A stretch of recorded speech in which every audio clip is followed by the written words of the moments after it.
what a lovely day!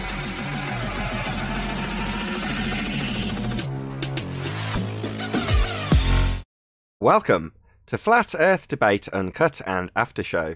I'm your host Nathan Oakley, and if you are new to this channel, or you've not done so already, then be sure to subscribe, hit the bell notification icon and join button if you'd like to become a Nathan Oakley 1980 channel member and keep up to date with the Flat Earth Debate. If you would like to support the channel, there is a super chat that runs alongside each of these shows while they premiere. There's also a PayPal, Patreon and crypto link in the info box below the video. Speaking of Patreon, I'm going to do a quick shout out to all of you who do support me on Patreon. So a massive shout out of thanks and appreciation first and foremost to my newest Patreon, which is Samson. So a massive shout out to you for joining us on Patreon.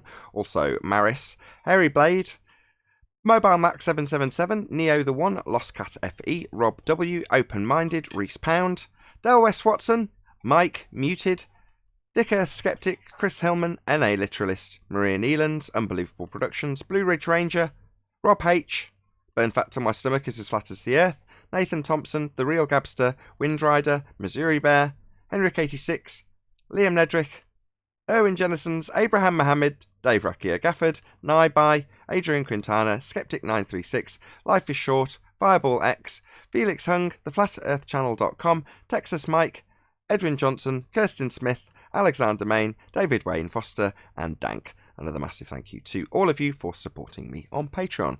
I'm going to hand over to, wow, there's quite a few people in the after show for some reason, but I'll raise the mic on them and you can enjoy their conversation while I set up for today's live show.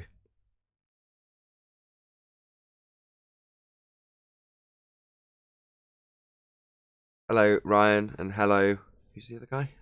Don? Hey, Brian. Hey, Ron. Don. Everyone's in the after show, but they're not talking in there either. I was half tempted to go into the after show. I'm thinking, if no one's in there talking, it's pointless me going in there. I'm sure the people who do actually want to talk will populate the live stream chat. Or at least I hope so. Yeah.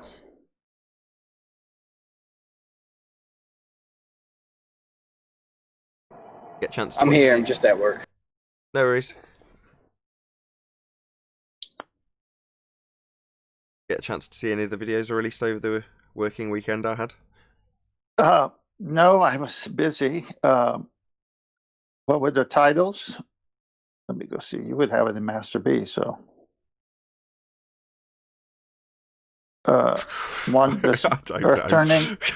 Earth, well, here's one at 2:38 a.m. my time. Earth turning in a vacuum debunked in 3 minutes. I haven't seen that yet. Ah, okay. Yeah, I was quite proud of that. I just watched it. It was great. Outstanding. Yeah, I just trimmed it out of the interview that I did with a guy called Let's Talk. Geeky sod, I went to his video because it wasn't released. It was supposed to be broadcast live. I went to his channel afterwards, it wasn't there. So I'm like, okay, well, fortunately I've done this so many times with flaky hosts that can't record their own shit. I recorded it. So shock horror, it didn't appear. But then it did appear 12 hours later. I'm like, okay, so I went in and had a look just to see how it looked at his end. And he's in the comments saying, basically, you don't understand, referring to me, and talking about science. I'm like, okay, my comment was going to be thanks for having me. Instead, it's going to be, you didn't offer any science. What are you babbling about? You thought maths was science. So instead of going and thanking him for his time and inviting me onto his show, it's like, why are you bad-mouthing me in your own comment section? Why? Yeah, he was so nice when he was talking to you, but what a jerk. That's what I thought. Yeah, that guy was a piece of shit. It seems that way.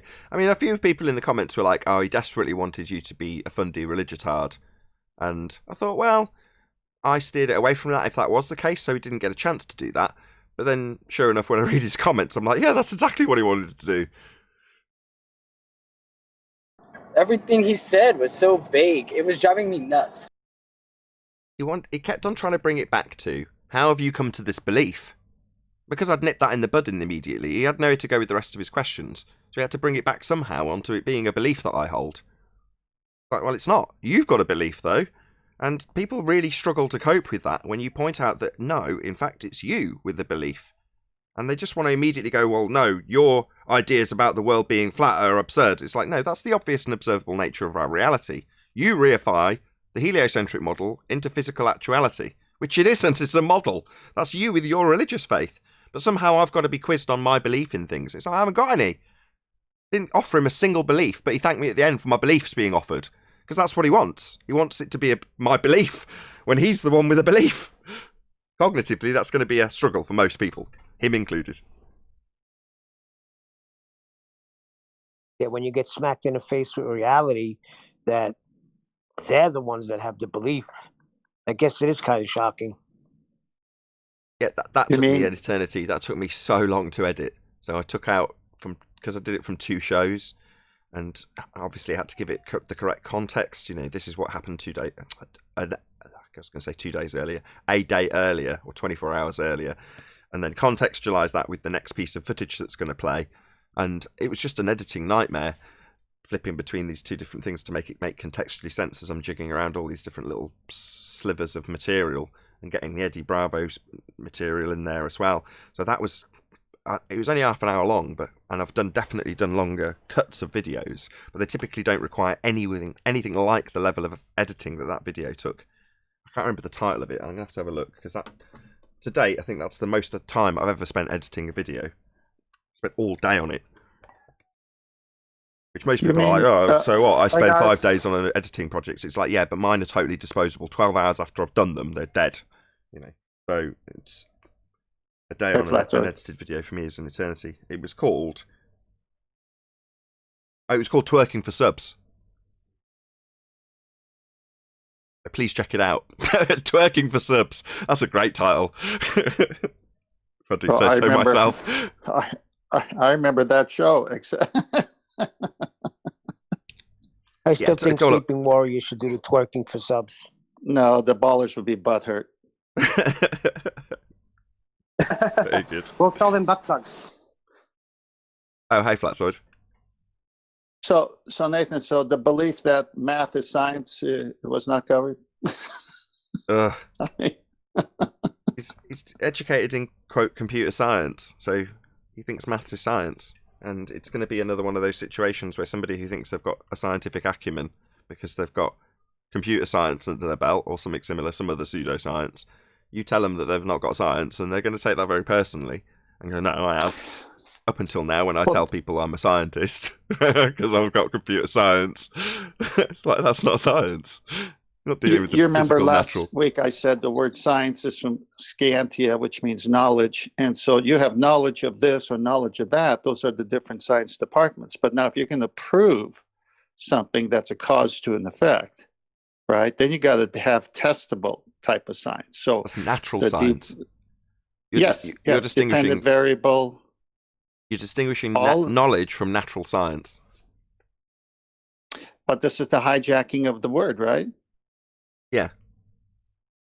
They leave the listener, anybody outside of this show, I would say, because I don't listen to too many other shows, but maybe other shows as well, that define what natural science is, what the scientific method is. And so most people go around and the minute someone says science, they think it's been tested, vetted, and it's true. Yeah, it's an easy way of hijacking the empirical nature of the scientific method, which has its roots in philosophy, but is not philosophical by nature. It's empirical by nature, in spite of it having its roots in philosophy. And yes, you can take the philosophical naturalism approach that has developed the scientific method and imply that somehow that's a philosophy or a philosophical way of looking at things. It isn't. It's an empirical method to establish cause of effects that we see in nature. Well, empiricism is through your senses. And so you have to have the method and your senses have to pick it up. You have to see it, observe it, touch it, everything. But if you can't touch it, can't manipulate it, where's the empiricism? Indeed. Yeah, you're qualifying what Nathan, you need to be an independent variable. You know what Go on, Neil. You know what I'm getting out of this when I hear things like that 3-minute clip and, just dealing with my son? They're under a spell. It's really like the heliocentric belief system. They're all under a spell, and we were under it too. Yeah, somehow we got out. But what's a spell, Neil? It's one of the first subjects I ever covered. We're after Flat Earth, I mean. So, how are we under this spell? What's a spell, Neil? from what I understand, it's like a belief you fall under.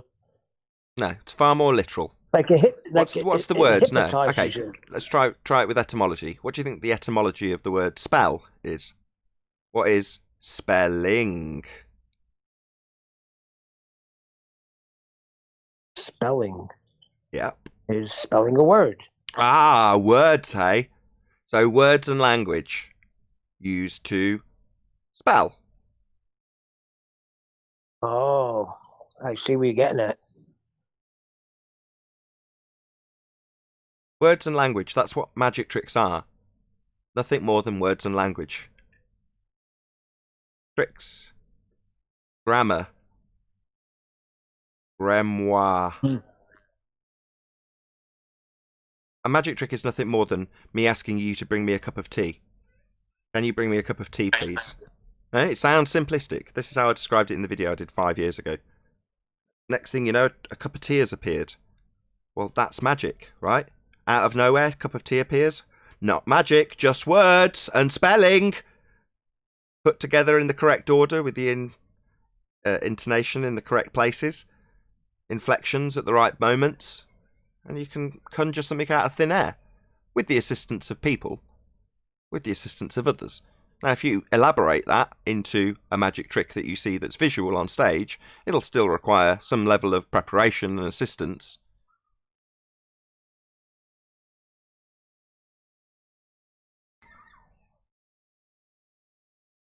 Yeah, words, spelling, grammar, all they've tricked us with. So the dude yesterday, when he was like, well, what he was kind of implying, at what point did you decide that your education was incorrect? I'm like, I didn't ever decide my education was incorrect. In fact, we were all taught the same thing, that it's a model. So, in the language, there's an inference and there's an actual meaning to most of the things that we've been taught. Now, if they've got double meanings that are lent on to sway you into a particular way of thinking, you could argue that that's slightly nefarious.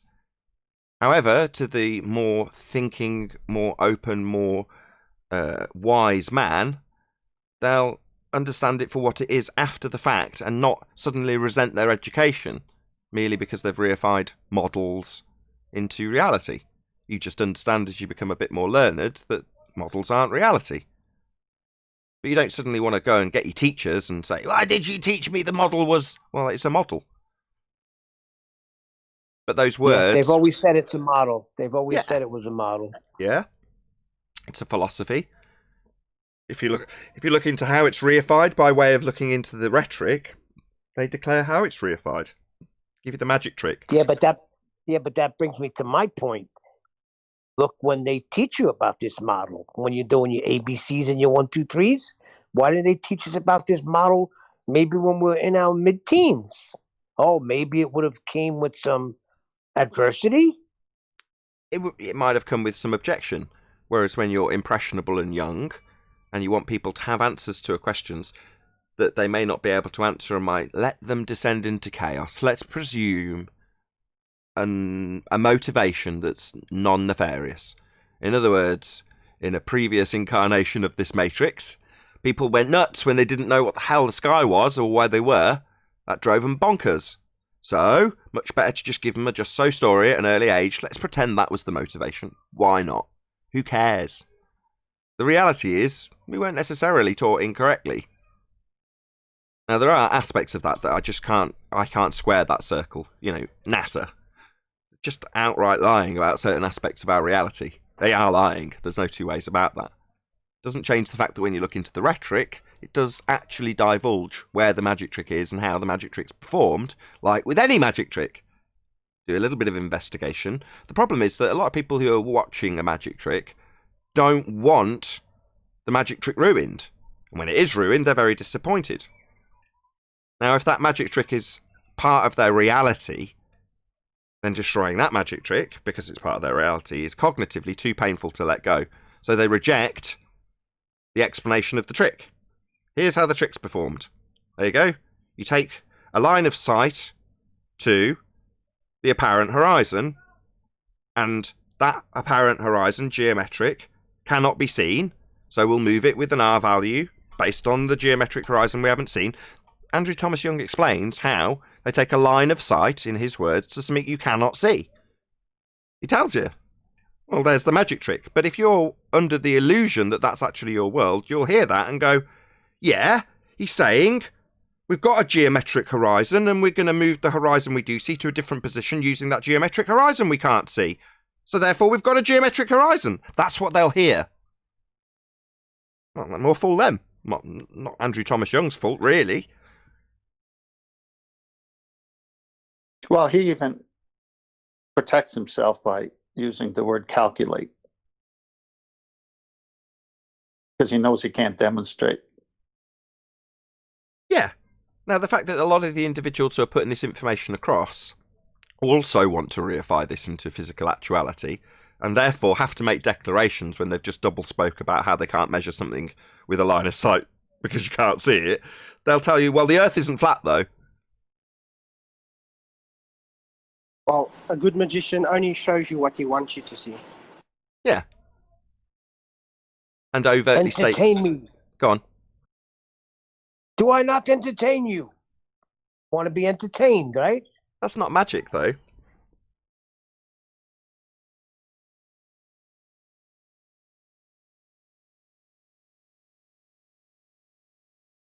Magic is turning a platform very slowly and using a lot of smoke and mirrors. That's magic. But in the trick, the magic trick wouldn't work unless you told the person what they were going to see. I'm going to make the Statue of Liberty disappear. Yeah? Well, that's the trick. Those words. So in your mind, you've then had it programmed into you that something's going to happen, something's going to occur. When it does occur, the trick is fulfilled. Now, has it actually happened? No. But you were told that was going to happen, then it did seem to happen. Now, the fact that when you're told that you've been on a rotating platform very slowly, so much so that you couldn't notice it, to make you be turn the opposite way to it when they reveal the screen, that ruins the trick when you tell people. No, I wasn't on a rotating platform, turned away from it. He pulled away the screen and he made it disappear. Shut up. Don't tell me how the trick's done. That's at the low level. But like I say, that doesn't form the basis of people's worldview. Space, aliens, planets, a sort of sphere, sky vacuums, those things are very much fundamental to people's idea about what their world is. So when you tell them, well, no, that's just a model, they're gonna brace against it. You know, they don't want to hear the trick.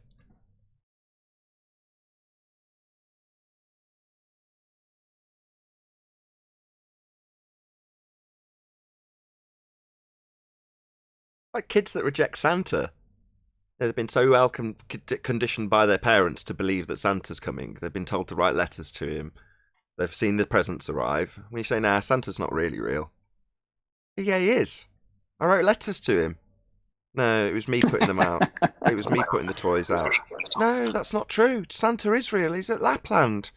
All the letters, I got a reply. That's what somebody who has their worldview changed does. Reject it. Well, what are we going to do? Sit here and talk about it all day? Or are we going to do some sort of experiment, Nathan? Have you worked on your balloon yet? I'll tell you what I did with Santa. I told my kids it was make-believe, but it was just for fun. And then I dressed up as one and they started laughing at me. Although that guy was saying, do an experiment, he was basically doing what pretty much everyone does, which is say, well, if I don't know what it is, I insist that you now tell me. So go up and find out what the sky is, whilst I simultaneously hold the idea that it could be a vacuum, and you might find that out.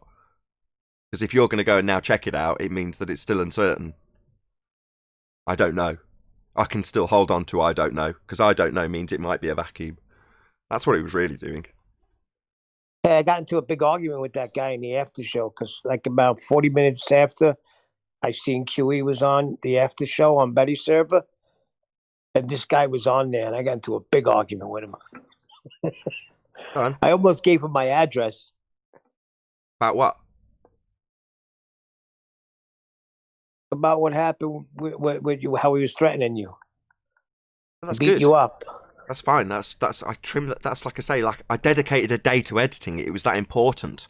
to say to the audience, look, this is how you really feel. This is just somebody who's actually prepared to express it on a live show. Yeah? More than happy to have that down. I mean, don't get me wrong. If you feel... In the normal circumstances, I get where you're coming from, and I appreciate your camaraderie. But purely from a YouTube perspective, fantastic, man. Just glorious. Oh, no, it was great. Yeah, it was great. But what I didn't like was he's on there telling QE that, I'm on the fence and all that. I was just asking some questions and I get treated like this. He's full of freaking shit. Okay, from that point, that pissed me off. What? Again, he'll recognise this some way down the road. At the point that you're like, oh my God, I've got a lot of questions now. It's like, yeah, so have we. But there's no obligation for us to give you any answers, nor does it mean we've got them. It's very probable that we're asking the same damn questions you're asking. What's the sky? I don't know. Be interesting to find out. Maybe you should send up a balloon, right? No, just get on with it if you want to know what the sky is. The world's your oyster now. That's wonderful. See it for what it is. You might be the one to find out. Not put it on me to find out because you've suddenly had your paradigm changed and the world that you thought it was isn't anymore. So suddenly I've got to give you answers. That's really what he's saying. While simultaneously saying, I want to hold on to the idea. On the fence means I'm still semi-holding on to the idea that the sky could be a vacuum and they're not lying to us. Now, every time that idea gets shattered, that he's still clinging on to, quote, on the fence, it sends him into a rage. Because he can't be on the fence anymore. He's just basically a flat earther. Right? That's correct. No one wants to be a flat earther. Because they know damn well that they've spent the last however long since they found out about the subject ridiculing everybody in it. And then they go, oh, crap. I like it. I like it. I like being a flat earther. I do too. Yeah, so do I. Sure. Well, it's actually nice being labelled that because it makes them look even more stupid when we demolish the argument. Being a flat earther is like watching a movie 20 times and then you're sitting with a guy who's watching it for the first time and you calmly know exactly what's going to take place before it takes place. You have total command of the argument. Yeah, that's what I noticed in that interview. I could see your smug face, Nathan. That's why I put it on. Because the whole time I'm like drumming my fingers through a 5-6 minute question and then by the time the conclusion of the question comes, it's the same question he asked before. Oh my God, it's getting tedious. So at one point, I played it back to my wife because I was getting irritated with him. I just want to know if that came across on the interview. So she listened back to it with me. And I don't know, after about 4 or 5 minutes, she was like completely switched off. I'm like, you're not listening anymore. I was like, well, he's really boring. I can't focus. And then by the time it got to the point that I was getting irritated with him, she's like, no, it's totally justified. Oh, gosh. Yeah, that was what I was going to say. Sorry, I lost my train of thought there. My wife was saying, yeah, it sounds like you're interviewing him now. I'm like, yeah, well, this has got to go out to an audience. If I just leave him in complete control of this, it's going to be so tedious with endless waffly questions that aren't really specific, vague, generalised, or repeated.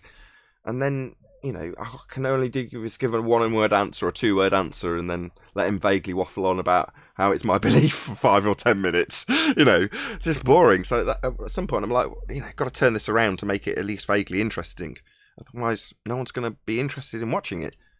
But see, what people don't understand is as you're producing a show, you're also listening as an audience member and wanting to, because it's a live show, and you're doing it in such a way where you're trying to make it interesting because you're going to play it and you want the audience not to turn off your show when they hear it later. So when someone waffles on and goes on, you have to bring it back on track. And many times they feel like, well, you're cutting me off. You're not letting me finish. And you're saying, well, you're not interesting. I'm trying to allow you to speak, but stay current. Yeah, exactly. Yeah, precisely. Well, that's exactly how I phrase it. I mean, most of the time it's negative when I say this, but first and foremost, I'm producing YouTube videos. I am a YouTube producer, a YouTuber. So from that perspective, that's good, right? Because if you're into this subject, and the subject matter I'm very focused on, obviously, is the shape and nature of Earth. Well, if I'm only interested in making the production of a video about the nature of Earth as good as it possibly can be, Well, I presume that's why I've got a very dedicated audience when, from what I'm being told, the interest in the subject's declining. Yet my stats are on the way up because I'm hopefully doing more, working harder to make the subject matter more interesting as a YouTuber. Because I think if you're just a flat earther, you're going to probably produce boring material. Yeah, a lot of this new stuff you've been putting has been ace, man. Well, I would say that if you're a flat earther who does not have a live show, then your material is probably going to be more educational, less than boring if you have the main things down. But if you're going to do a live show and you want it to not be boring, you have to rein in the guest and say, stay on topic, don't repeat it 20 times. No, we've already covered that. That just gets old. Yeah, in debate. But frankly, Hey, the Nathan. subject matter's so... Go on, Shadow, sorry. That's fine. I just have a question. Sure. Go ahead. Do you know SOHCAHTOA? You have to remind me. SOHCAHTOA. It's trigonometry. It's an acronym, I just Or can't it's- remember what it's for. Oh, okay. It has to do with right triangles. It's a way of memorizing, like calculate angles and distances and the hypothesis and the opposite. It's a monotonous way of memorizing it. That's all. Okay. Was that your question? Yeah. Are you familiar with it? Vaguely, from high school. Ah, okay. Is that it? No, that's it. Was there not a point attached to it? No. Just testing my knowledge of high school trigonometry. Yeah. Well, at least you're familiar with it. Maybe you don't remember it completely, but yeah.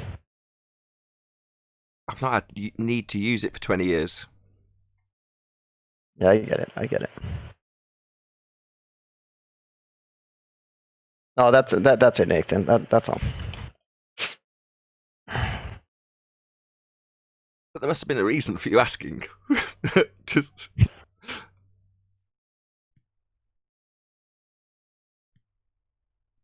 Been talking about it all morning for after show. In what context, Ryan? Is there a point? Oh, attached to this? measuring the Earth's radius around the head of the mountain. You broke up. You broke up. Measuring Oh, the what? sorry.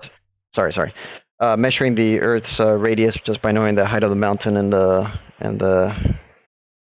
angle towards the horizon from a straight line. Presuming it's a sphere. That's all. That's all we were talking about. They'd require a physical geometric sphere edge horizon for that calculation. And they don't have one. Okay. Or you can get a value. Oh, you're a globehead. Wonderful. Get a value from something you can't see. No, you can't. Can't see a geometric horizon. Didn't you know?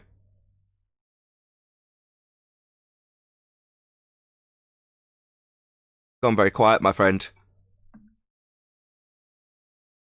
Has he gone? Has he legged it? He's gone. Oh my god, he's legged it. Well, that was weird. That's how it's going to go now. 1, 2, 3, you're out. Okay. 1, 2, 3 strikes, you're out. Well, if you can't see it, how are you going to measure it no matter what kind of math you use? Morning. I love it. So, quiz me on my knowledge of the trig they use to make their claim, and then when I point out the trig they use to make their claim requires a physical geometric sphere edge for a horizon, something that we cannot see, cannot measure, cannot give them the R value as described with that trig, he runs away. That's nuts. That's reality. Is that where they're at now? If you're a glober. Okie dokie then. Well, it's silly. If you can't see it, doesn't matter what kind of math you use. Yeah. Things are getting easier, huh? I just can't believe that happened. Yeah, I know. It's like he was There's- getting there's all ready nothing for it more all morning in the disappointing. after show. Nothing more disappointing than thinking an argument's going to happen and then they're gone. They don't want to commit to the argument. You know, I had to drag that out of him.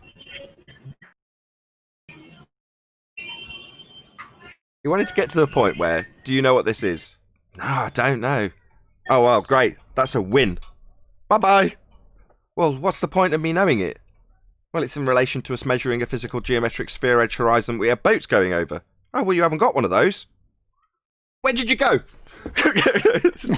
Bye. It's like we got the answers to all the tests now. That's what I feel like. You know, in school, sometimes we stumble across the answers for all the tests and we'd use them. And it's great. Well, the only thing that disappeared was him, not the boat over the edge.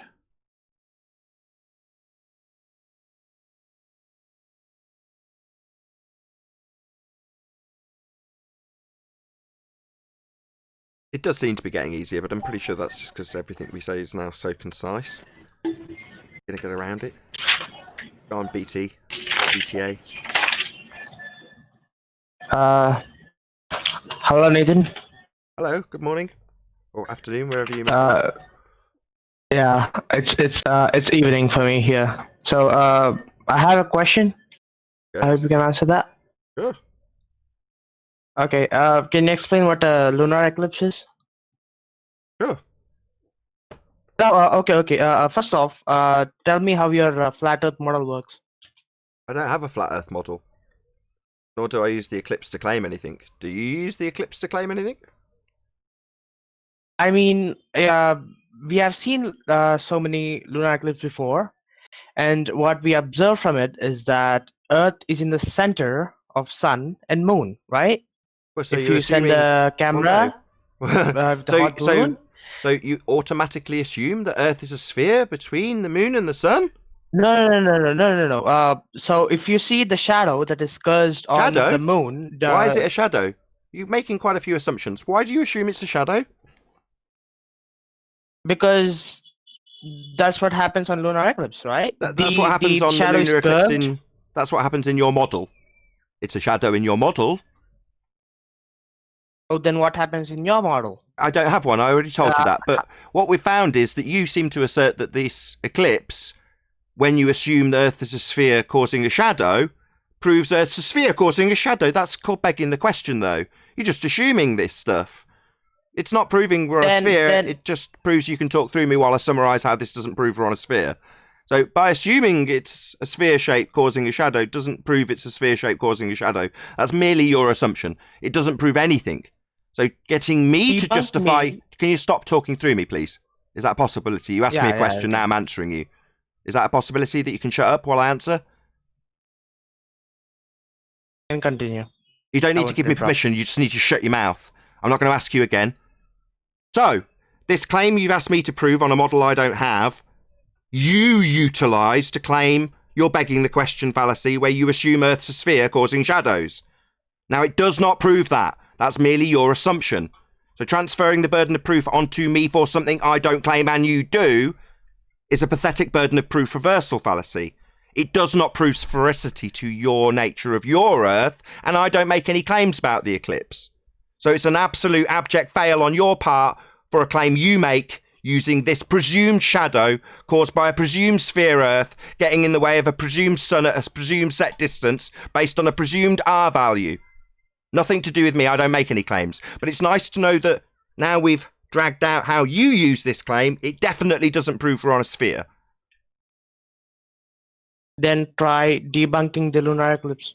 Debunking what precisely? Debunking what? I just did. I debunked its claim. Eclipse. I just did. No, then explain me what is a curve. No, don't tell me what to explain to you. No, do you not hear me? Don't explain me. No. Come and paint my house. Don't make demands of me. If you want to claim that the lunar eclipse proves something, which you do, I'll rip it to tatters. Don't then demand that I use it to prove something for my model I don't have. How dare you? You think it proves Earth's a sphere. Shut up. Can you stop interrupting me, mate? Don't demand that I now justify a lunar eclipse, nor tell me to debunk it when it proves nothing. What am I debunking? It doesn't prove anything. Are you done? It doesn't prove anything. You've just demanded that I debunk it. And I've debunked its use as a sphere proof. That's what I've debunked. Further to that, there's nothing to debunk. No, I'm not done. Shut your mouth. Clearly not done. I'm still talking. You demand I debunk something that hasn't got any claim attached. The claim of it proving sphericity, I have debunked. There's nothing else to debunk. Let's talk about the claim that you did in your... I didn't make a claim! Are you stupid? I haven't made a claim about eclipses, you dumb shit. No, not a... No, that's right, I haven't made a claim. You have. You use it to claim Earth's a sphere when you assume it's a shadow. I went through that and debunked it. You don't have to like it, now shut up. I'm not talking about the eclipse anymore, Nathan. I'm talking about the claim that you made in your recent video about the Earth turning into a vacuum, debunked in 3 minutes. Yeah, can we talk about that live video? Show. Yeah, they're housekeeping questions. Just ask me during the live show. Fine, no problem. Okay, so in... Can't take it. He's starting the show. Wait a second. Can't take a hint. I'll tell him. No, I'll ask me in the live show. Okay, I'll carry on talking definitely then. Yeah, people don't like taking instructions from me sometimes. When they're triggered and they've got a fundy belief in a sphere, they don't want to do what I tell them to.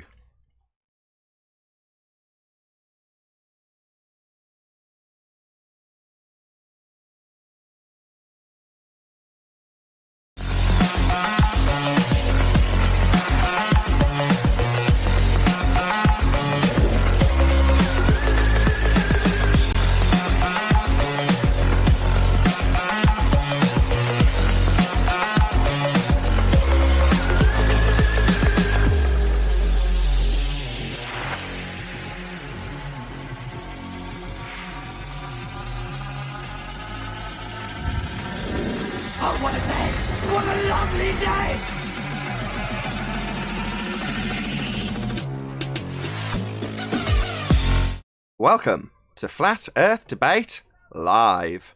I'm your host Nathan Oakley, and if you are new to this channel, or you've not done so already, then be sure to subscribe, hit the bell notification icon and join button to become a Nathan Oakley 1980 channel member and keep up to date with the Flat Earth Debate. If you would like to support the channel, there is a super chat that runs alongside each of these shows while they are live. There's also a PayPal, Patreon and crypto link in the info box below the video. Most importantly, if you'd like to join the discussion, simply mute the page you are currently watching, then click the link in the info box below this video to join the panel and express your views on the nature of Earth. If you do join, please don't swear. If you do, you'll be ejected, and if you are, please don't try to rejoin the stream using sock accounts. You'll be warmly welcomed back on the next stream. Please also share the show on social media. Sharing the show obviously increases the live audience, but this in turn increases the chances of a more diverse panel. So please share the show on Facebook and Twitter. One last time, if you're new to the channel or you've not done so already, then be sure to subscribe, hit the bell notification icon and join button to keep up to date with the Flat Earth Debate. Now we are joined by Neil, Flatsoid, Arwin, 10th Man, and a whole bunch of people in Discord. So welcome, one and all. Hello. Happy Monday. Good afternoon. Good afternoon, Hello. Good morning, hello. Welcome back, everyone. Indeed. Hello. Happy working weekend. So lots and lots of videos pumped out. Hello, Brian. Hello, Chocolate. Hey, Nathan here. Good morning. Good morning, good morning. Any evidence of a physical geometric sphere edge horizon, formerly known as the curve of the Earth? No, if it's not all drop, it's just optical. Not a physical one, at least. Oh, I had a guy in the pre-show came in and asked me if I remember what Sokotoa meant. I'm like, vaguely. He's like, okay. Like, well, are you going to tell me why you're asking? No, I'm not telling you why I'm asking. Like, well, what was the point of asking? It's like, well, it's trig. Hey? why are you asking if I remember what Sokotura is? There must be a point behind this. It's like, well, when you measure the dip angle to the horizon and then you derive the R value from it, that would require you to understand that. I'm like, that's fascinating, but it would require that you had a physical geometric sphere edge for a horizon to measure that dip angle to. And then he ran away. He legged it. He literally legged it. Like I said, he was in the after show all morning preparing that. He's back now. Hey, Shadow. Hey, Shadow. How's it going? How about that geometric sphere edge horizon? No, not going to join in. Curve of the Earth, blocking boats and buildings, measured in the geometric sphere edge maths. Dip angles? No? Quizzing me on Sokotura in the pre-show? What's going on? Why are they running away from their claims? Anybody at all. Physical sphere edge horizon. Nope. It will always exist in their model. Yeah, it only exists in the maths. Any evidence that you can have axial rotation of the Earth-based variety? Would you not first need a radius to have an actual rotation of Earth? Indeed.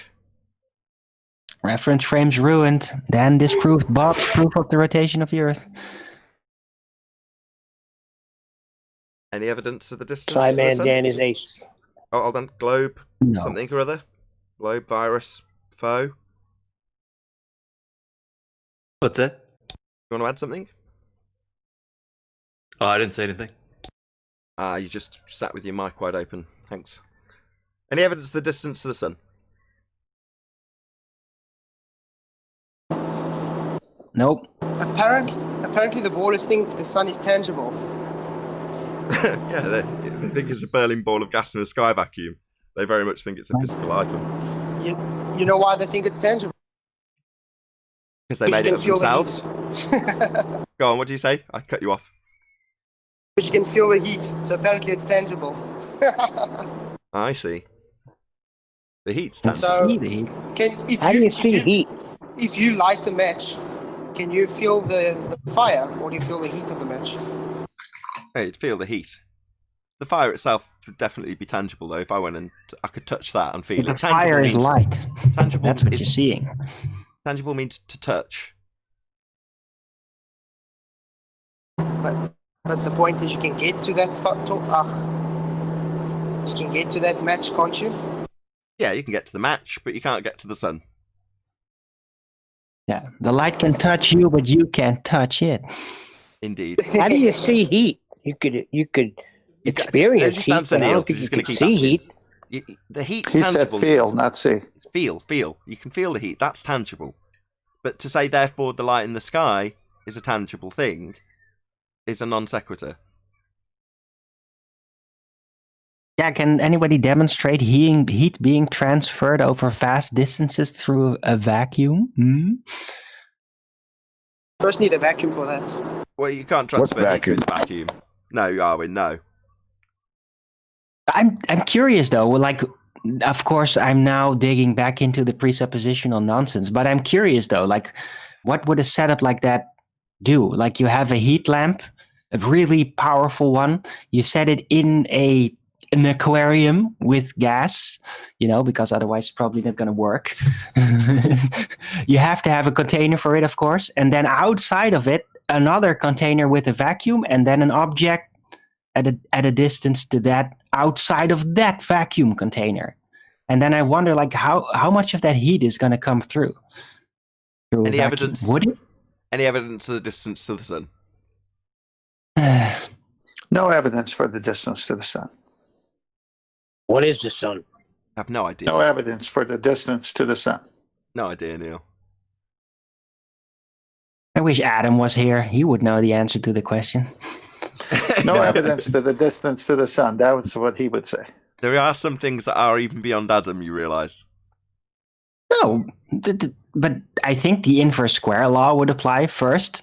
But also, wasn't like heat, light, radiation basically very... like the higher the frequency, the easier it transfers, right? The further it goes, basically.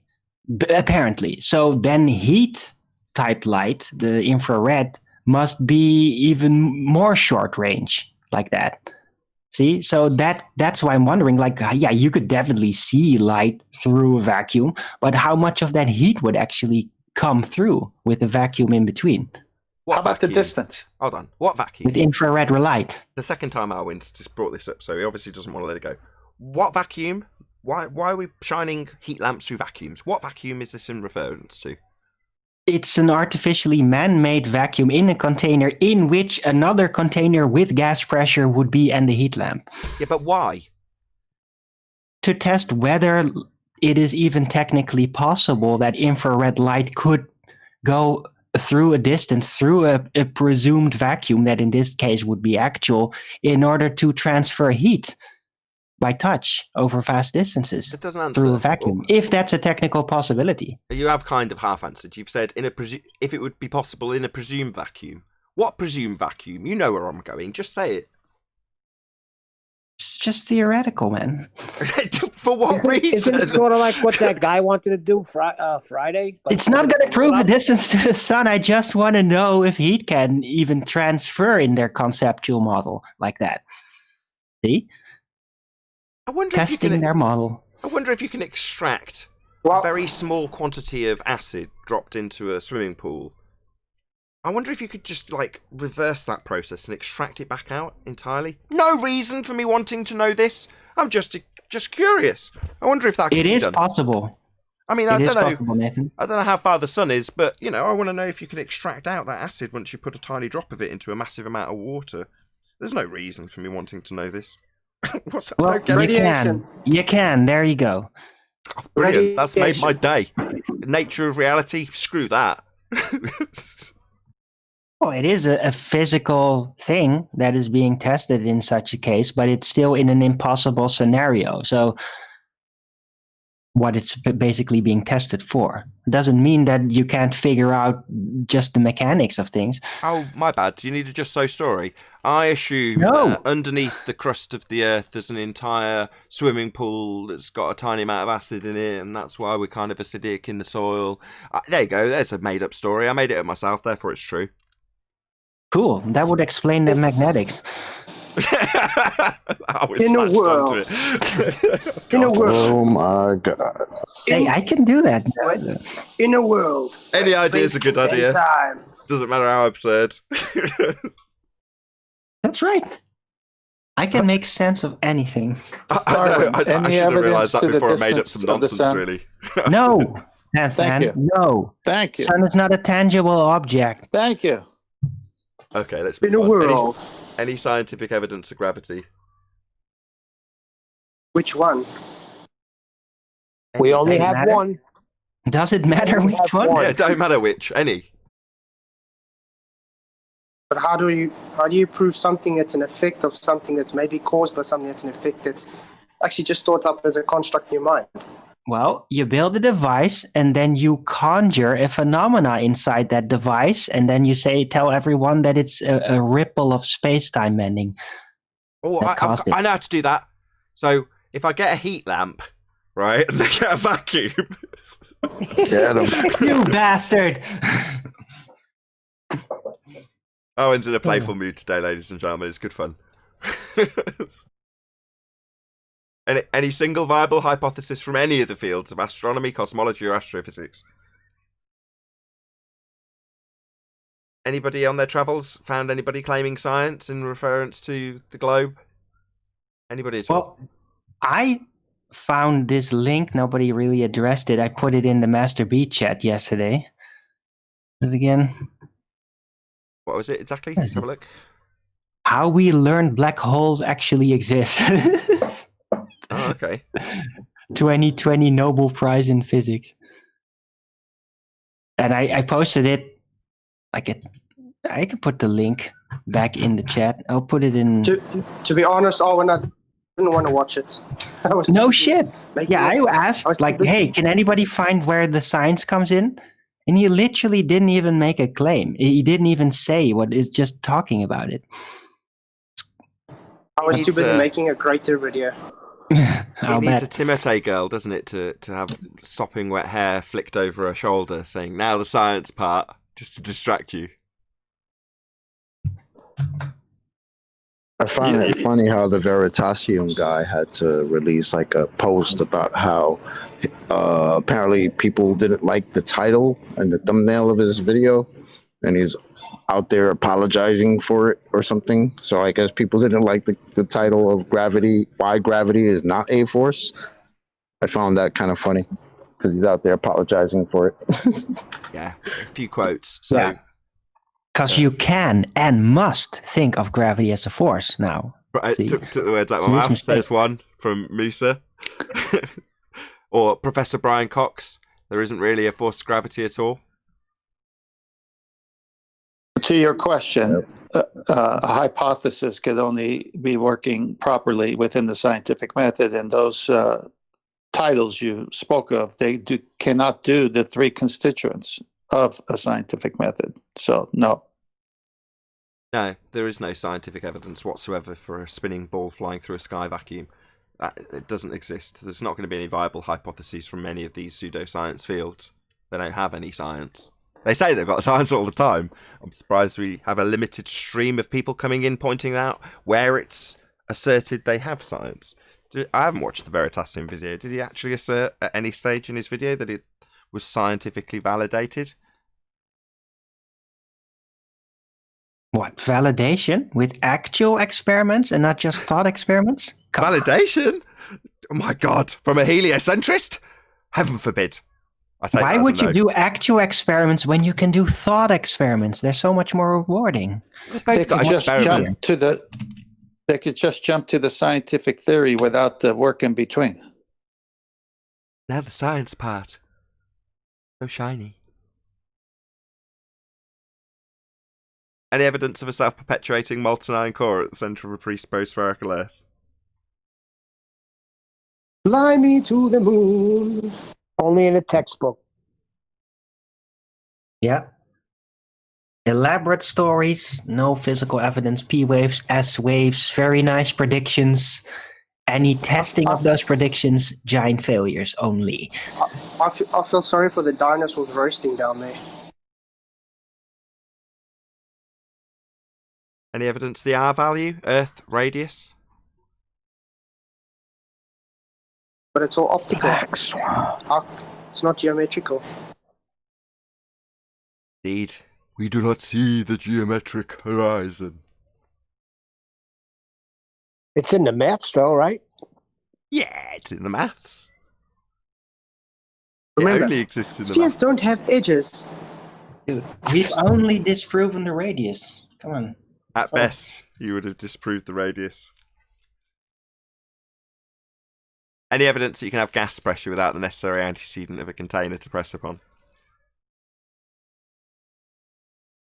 No, and Slicebroken is still avoiding me to tell me what context he means with a closed system in an open container. No, open system in a closed container. Oh, what if the Earth was a spaceship? It is in a container, it's a spaceship, and there's space outside, and NASA's keeping the valve, like the vacuum, the chamber where you can exit, they're keeping it a secret. How about that?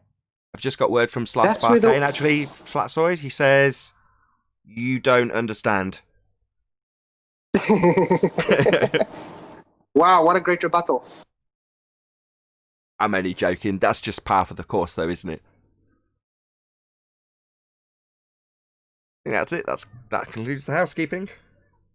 Isn't that kind of the same lines as gas pressure but that's not atmospheric pressure.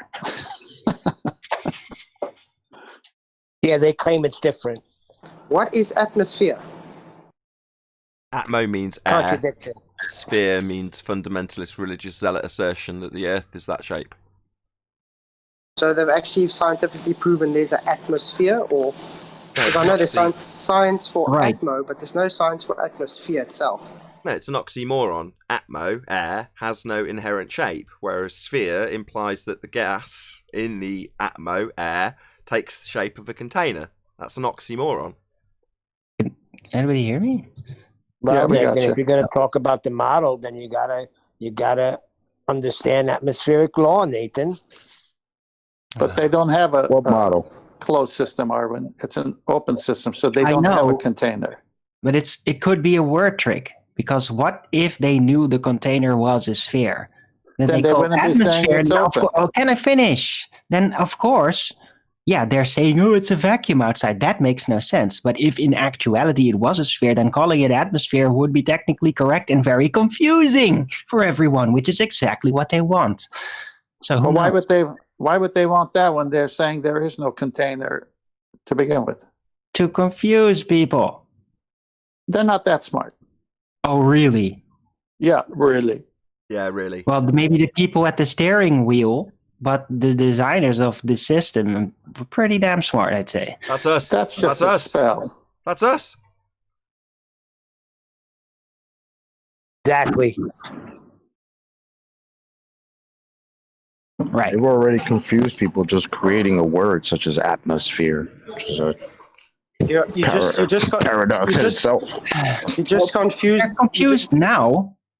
But were the people that were making this, building this, programming this into everything, were they just as confused? I don't think so. People now, the believers, are confused because, yeah, if you believe it, it's going to confuse the shit out of you. Of course it is. That's what it's designed for. But the real designers, they couldn't have literally believed it all. Yeah. They had to foresee it, lay out the road. They had to know it wasn't true in order to see the mistakes coming and account for them in the thinking process. We discussed this last time about Andrew Thomas Young. He's this designer that you're describing. Well, he's just reifying a physical edge, which he's drawing a line of sight to, and then declaring he can't see it. So he's drawing a line of sight to something you cannot see. Those are his words. He believes it. Well, he's the creator or the designer in your example. Well, he's here now doing that. But yeah, before the internet, it's different. How is it different? Other than faster? Well, now it's all open and available. Anyone that wants can basically figure out how to do this and be a champion from the grassroots, be a champion baller, designer, conceptualizer, all that. But back in the day, it wasn't like that. It wasn't just so much available for everyone to tap into. Back in what day and what was it like? Well, let's just say 50 years ago, or 80 years ago, 100 years ago, in the planning stages. What, do you think that this entire religion arrived by accident, Nathan? I don't know. I honestly don't know the answer to that question. As much as I've quizzed people on the historic account, which is fairly well documented in terms of where you can track back the origins of the heliocentric Copernican model, that much is seemingly documented in history. Now, the characters that they've got might be completely made up for all I know, but there is a seeming paper trail back to where the origins of this model come from. But that doesn't mean I know how long the model's actually been introduced for, or who introduced it, or why they introduced it, or any of those things. Now, you're postulating that those stories and characters were invented 100 years ago. Maybe. But when I asked my grandmother, who was within that lifetime, when she was about 100 and something years old, she certainly didn't seem to think that it was a new idea of the Earth being a sphere when she was taught it at school. Now, very westernised in a UK school is very different to what they might have been taught out in the Wild West, for example, 100 years ago. But I'm just saying, it doesn't, from what I can glean, it doesn't seem to be a nefarious plot that was dropped on us 100 years ago. It's more than that, but I don't know how much longer, and it certainly doesn't tie in with their bullshit history that they give us, as far as I can ascertain. The primary source evidence for their history's woefully lacking. All right. I'd like to rebut to that because it's a very good point. I'm not suggesting that the original designers were even nefarious at it. They might have thought like this is just a good way to keep things under control. You know, it's the compartmentalization. It's a priest system that is being applied by obfuscating knowledge and then replacing a simpler to grab onto thing for the public to learn that will lead to a dead end when they really want to learn. See? Yeah, and that's what they've built. And at first it might have been just out of like, oh, we need to protect from the insanity that's going to arrive in people in reflection on the wars or shit, you know, something like that. But now it's like a free-for-all wizard fest. It's crazy now. It wasn't always like that. Well, it may be anecdotal, but obviously there's an interview with DITRH and a lady that's over 100 years old that was talking about how in school she was taught it was flat until she wasn't. Until all of a sudden one day it changed into being, now it's a ball. And this is a lady that's still alive, right? So, I mean, is it really 2,000 years old, this nonsensical heliocentric bullshit? I don't know. Right. I think that's up in the air. That's why I said 100 years ago. I think it's much more likely it's not that incredibly old. Yeah, and then you got newspaper clippings from 1900s where people are getting arrested for walking around talking about it's a ball. So, I mean, really? Where do we go with that? You don't. It's just newspapers. In the same way as would you take the rag information that you get from today's newspapers and take it as read? That's just propaganda, the same as any other bullshit that you could tie yourself with today. Yeah, sure, but that's what I'm saying. That's a contradiction to the we've all known for 2,000 years that it's this. Oh, I don't know. I'll agree. Some things that might say otherwise. I'll agree with Darwin from that point then. And you know, there's examples, Little House on the Prairie, where they give an example of exactly that from where it would be 50 years back from when it was made, but 100 years back, say, from now. And they're saying exactly the same thing. So yes, it does seem like out in the sticks, they caught the tail end of the education system actually changing in the last 100 years, whereas us here in the UK, with my experience and my 100-year-old grandmother, certainly wasn't the case. But we are normally ahead of the curve in that regard. So if it was 150 years ago introduced, and the tail end of it was being introduced 100 years ago, I wouldn't be shocked. Yeah, I mean, even my great-grand, she also says in school she was taught flat Earth. It was just one day all of a sudden globe. Wow. That's crazy, right? All of a sudden one day. Oh, guys, hold up. We just realized it's actually a ball that we're living on. And here's all the schematics and how that works. Well, it coincides with cinema, doesn't it? So you got Universal with their globes and the evolution of their globes around about the same time. And we've been getting propagandized with those for about the last 100 years, haven't we? So people see it on the silver screen, and then from there on in, it's cemented in the suspension of people's disbelief forever. Oh, until now. Yeah, people are starting to wake up. It's a crap idea. Heliocentrism's stupid. People hanging off the bottom of a ball, flying through a vacuum. Now, 5 years admittedly down the road, it's so stupid. I just think it's laughable. Yeah, half the Western world think they're on a ball, but really it is silly. You got to admit, it was never really going to catch on. If it is 100 years old, the fact it's lasted this long is a bloody miracle. I agree. It's just silly. It's beyond silly, actually, now. Well, I don't know. Beyond silly. Well, beyond silly, what function does it? Why is it here? Originally, it's just a philosophy, a way of understanding the movement of the stars. Now reified into a physical ball beneath people's feet with you standing antipodal. Right. So it's basically, when you really think about it, a giant mind experiment that's gone a little bit out of control and started to get financial interests and technically dream scams involved. It's all flat until you make some geometric considerations, Arwen. Right. I think Arwen's talking about NASA. There's money to be conned, right, Arwen? Is that what you meant? Right. That's where it all fell apart. As soon as people rubbed their hands together and went, whoa, this is a swindle I want a part of, that's where you get NASA. A nice little black hole to pump a load of money in just to keep a rhetoric, a philosophy going. And it's a blatant lie. There's not very many things in this subject matter we can point out and go, there's liars. Overt, outright liars. There they are. You can point at them. Well, why are they there? Well, because it's a good blag, right? That's why. And that's what's they're down dreams sell. People lay down huge bucks for dreams, you know? That's the problem. Yeah, and where are they? They're in heaven, aren't they? The new version of heaven, Heaven Plus, where you float around. You can be a god. They're just selling people heaven. Now you could buy a property in heaven now too, right? Put money on stars, pieces of land on the moon. I mean, it's all awesome. Why not? Oh, there's so much stuff in the sky to flog people. It's endless. But as I say, that's where, in my opinion, it all falls apart. As soon as they said we're going to send someone to the moon, that's it. The blag's up from there on in, as far as I can tell. Didn't they send somebody to the moon in 1969? Say again, Neil? I said, didn't they send people to the moon in 1969? No. What, through a sky vacuum? It's a violation of nature. No. What are you talking about? I just seen a video on it. Yeah, Dumb and Dumber joke. Go on, Brian.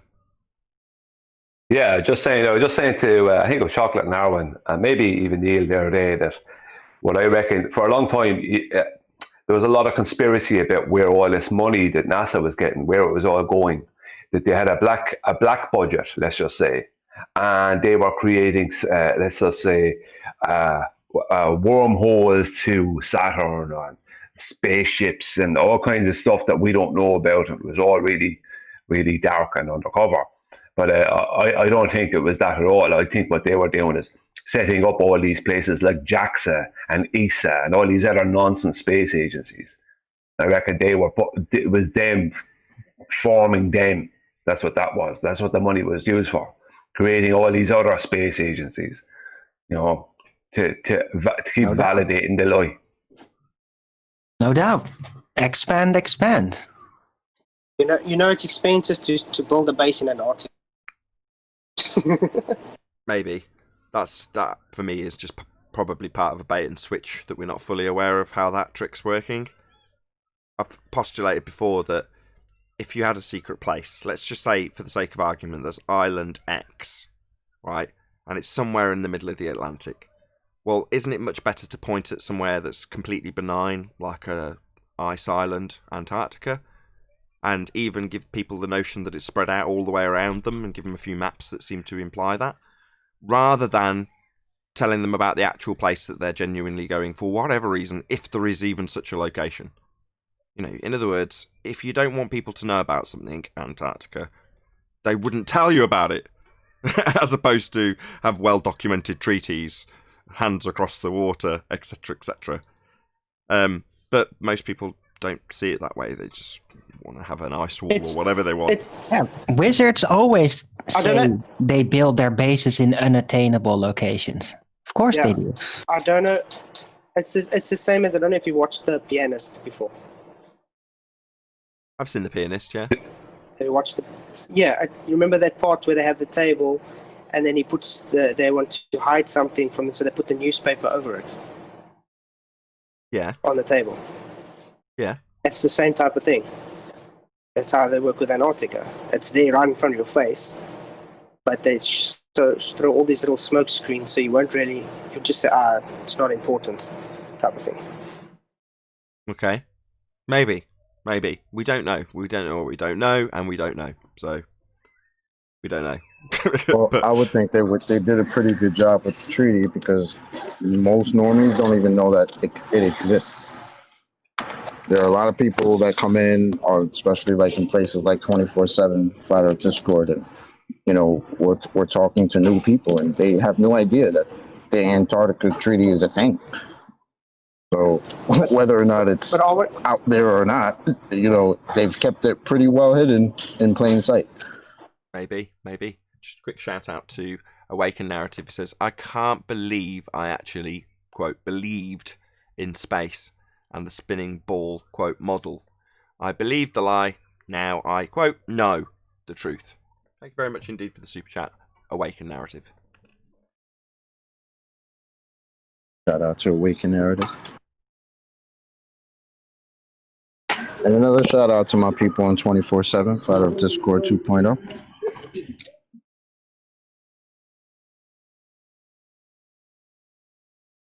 For all your 24-hour Flat Earth debating needs, 24/7 Discord. Yes, indeed. So what I see on this topic. Oh, can you hang on just for 1 second, 10th? Was it Snagoli? Go ahead. Oh, sorry, I didn't mean to interrupt 10th. I'm just saying, shout out to you too, Chocolate, and you too, Nathan, the whole panel. You guys rock. Ah, thank you very much. Shout out to you too, brother. on, Thank you. From the biblical worldview that I have, what I see is conditioning. And when you have false religious systems, like the Pope heads one, says, "Oh, I'll baptize aliens." It's what I could see the scripture pointing to principalities and powers of the air, which are the angelic forces, dark and good. And so how would they really want to prove this heliocentric model? Wouldn't it be great if some alien showed up? Oh, well, that must mean space is a vacuum and all the things that we said is happening, and changes the whole paradigm. So how it plays out at the end, I'm not exactly sure right now, but I do know that there's a lot of chatter right now, and the false prophets are talking about baptizing them, and the whole world's waiting for the encounter, except it won't be any heliocentric alien, it'll be a demon. Okie dokie. I'm 100% with you on that. What I noticed in the past 5 years is that there's been less and less and less stories of abductees by aliens and people seeing alien spacecraft and big stories about this happened to me with these aliens. And like those stories just literally from 2015, they just suddenly dropped off by 80%. All of a sudden just gone. And now they're out there, but they're on the fringe. There used to be a lot more on YouTube. YouTube used to have a lot more of them videos, let's say recommended and different things. Now, and there'll be a lot more of it on TV. Now it's, but Brian, that's why they tried to bring it back up with that Area 51 raid. Yeah, I think it was like less than 100 people turned up to that. Sounds like a Joe Biden event. Even before I got into Flat Earth, that alien abductive narrative, like it started dropping off, and the people who were really heavy into that, they already had an excuse behind that. They were like, "Oh, because the aliens, they've already gotten everything they need from the humans, so they don't abduct us anymore." It's like, what? I don't get it. Yeah, they already got an answer for that. Sorry. No, sorry for interrupting, but I wanted to address this subject for a bit because, like 20 years ago, I was also like into UFO research stuff. A little bit more than 20 years ago, because my first girlfriend was really into that, like really. So we went to like these places, conventions of UFO and all that, seriously. And there were people that were saying, "Yeah, we've been abducted." And I would literally just walk up to them and not even be patronizing, but just like, okay, taking a look at them. These people were obviously under influence on a regular basis on some stuff, not necessarily cannabis, because they were just really sloughed out. And I asked them, like, "So what was it like to be kidnapped?" And they were like, "Yeah, let me tell the story." And then they're like, "Yeah, they were in their room and suddenly, like through their window, they saw this and then they just floated out like a Peter Pan situation." So then it was like, are you sure you were awake? Are you sure this isn't like a trip? Doesn't mean that there's nothing to it, but this might not have been the physical reality. Do you know? And they would just blankly stare at me. And I was like, oh. Okie dokie. Quick couple of shout outs. Sorry, Owen. Awaken Narrative says, "Shout out to Chocolate and his work on 24/7 Discord." Indeed. Big shout out to Chocolate. Thank you very much indeed for the super chat, Awaken Narrative. Also, Godzilla37 says, "Want to hear an endless list of excuses? Ask a Glober chat warrior to go on Discord and prove their wet ball rocket model." Thank you very much indeed for the super chat, Godzilla. Chocolate saying, "So Coriolis effect."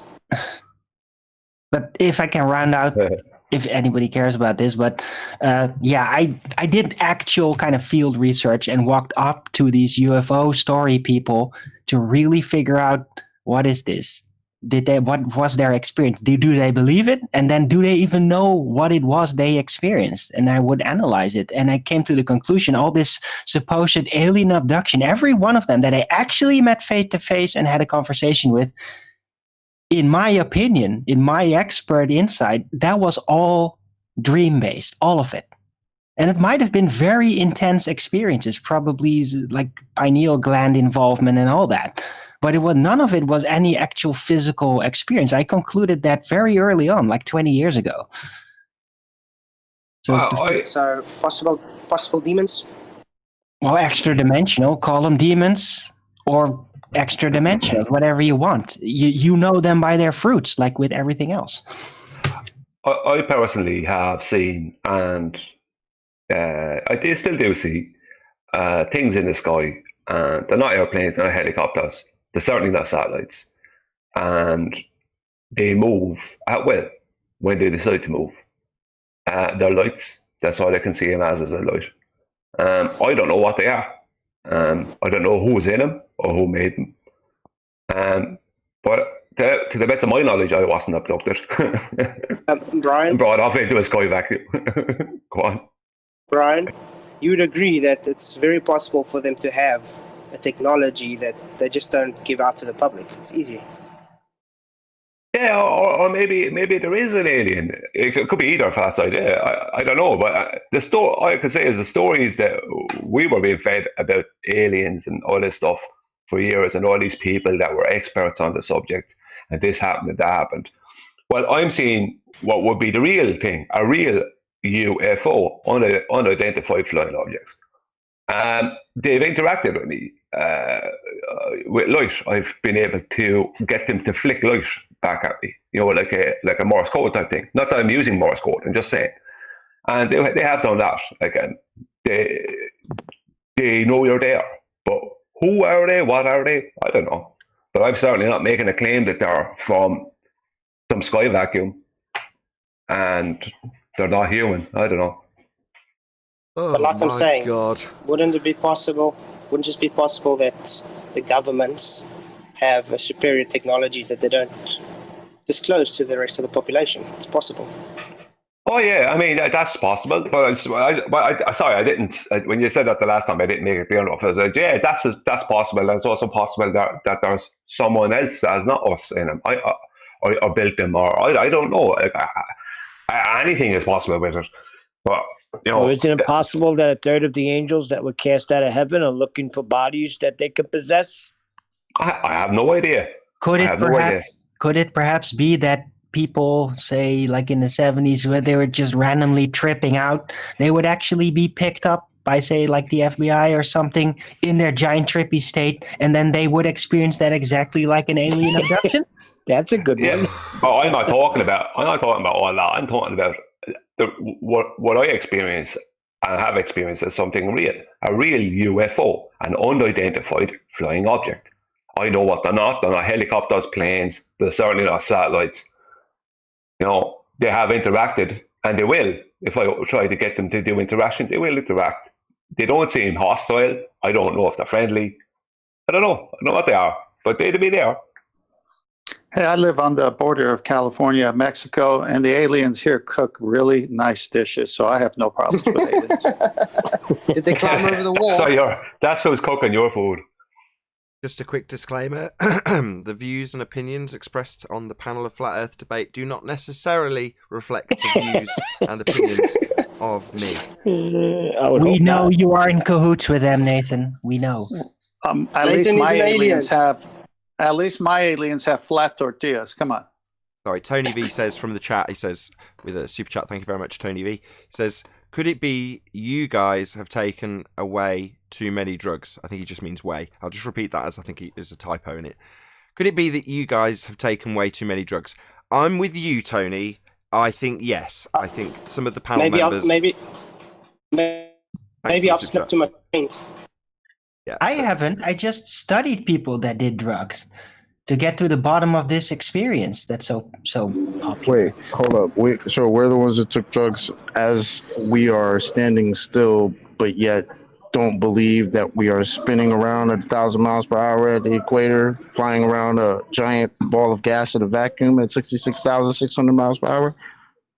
Right? Are we the ones taking drugs or you guys? Yeah, who's under the influence here? Yeah, we didn't take enough drugs for that to happen. Right. Tell us how people are sticking antipodal under our feet, thousands of miles, on the other side of a ball. Please tell us that. I'm trying not to sound like you're on drugs. Please tell us how everybody can be going in the same direction at the same time on a ball.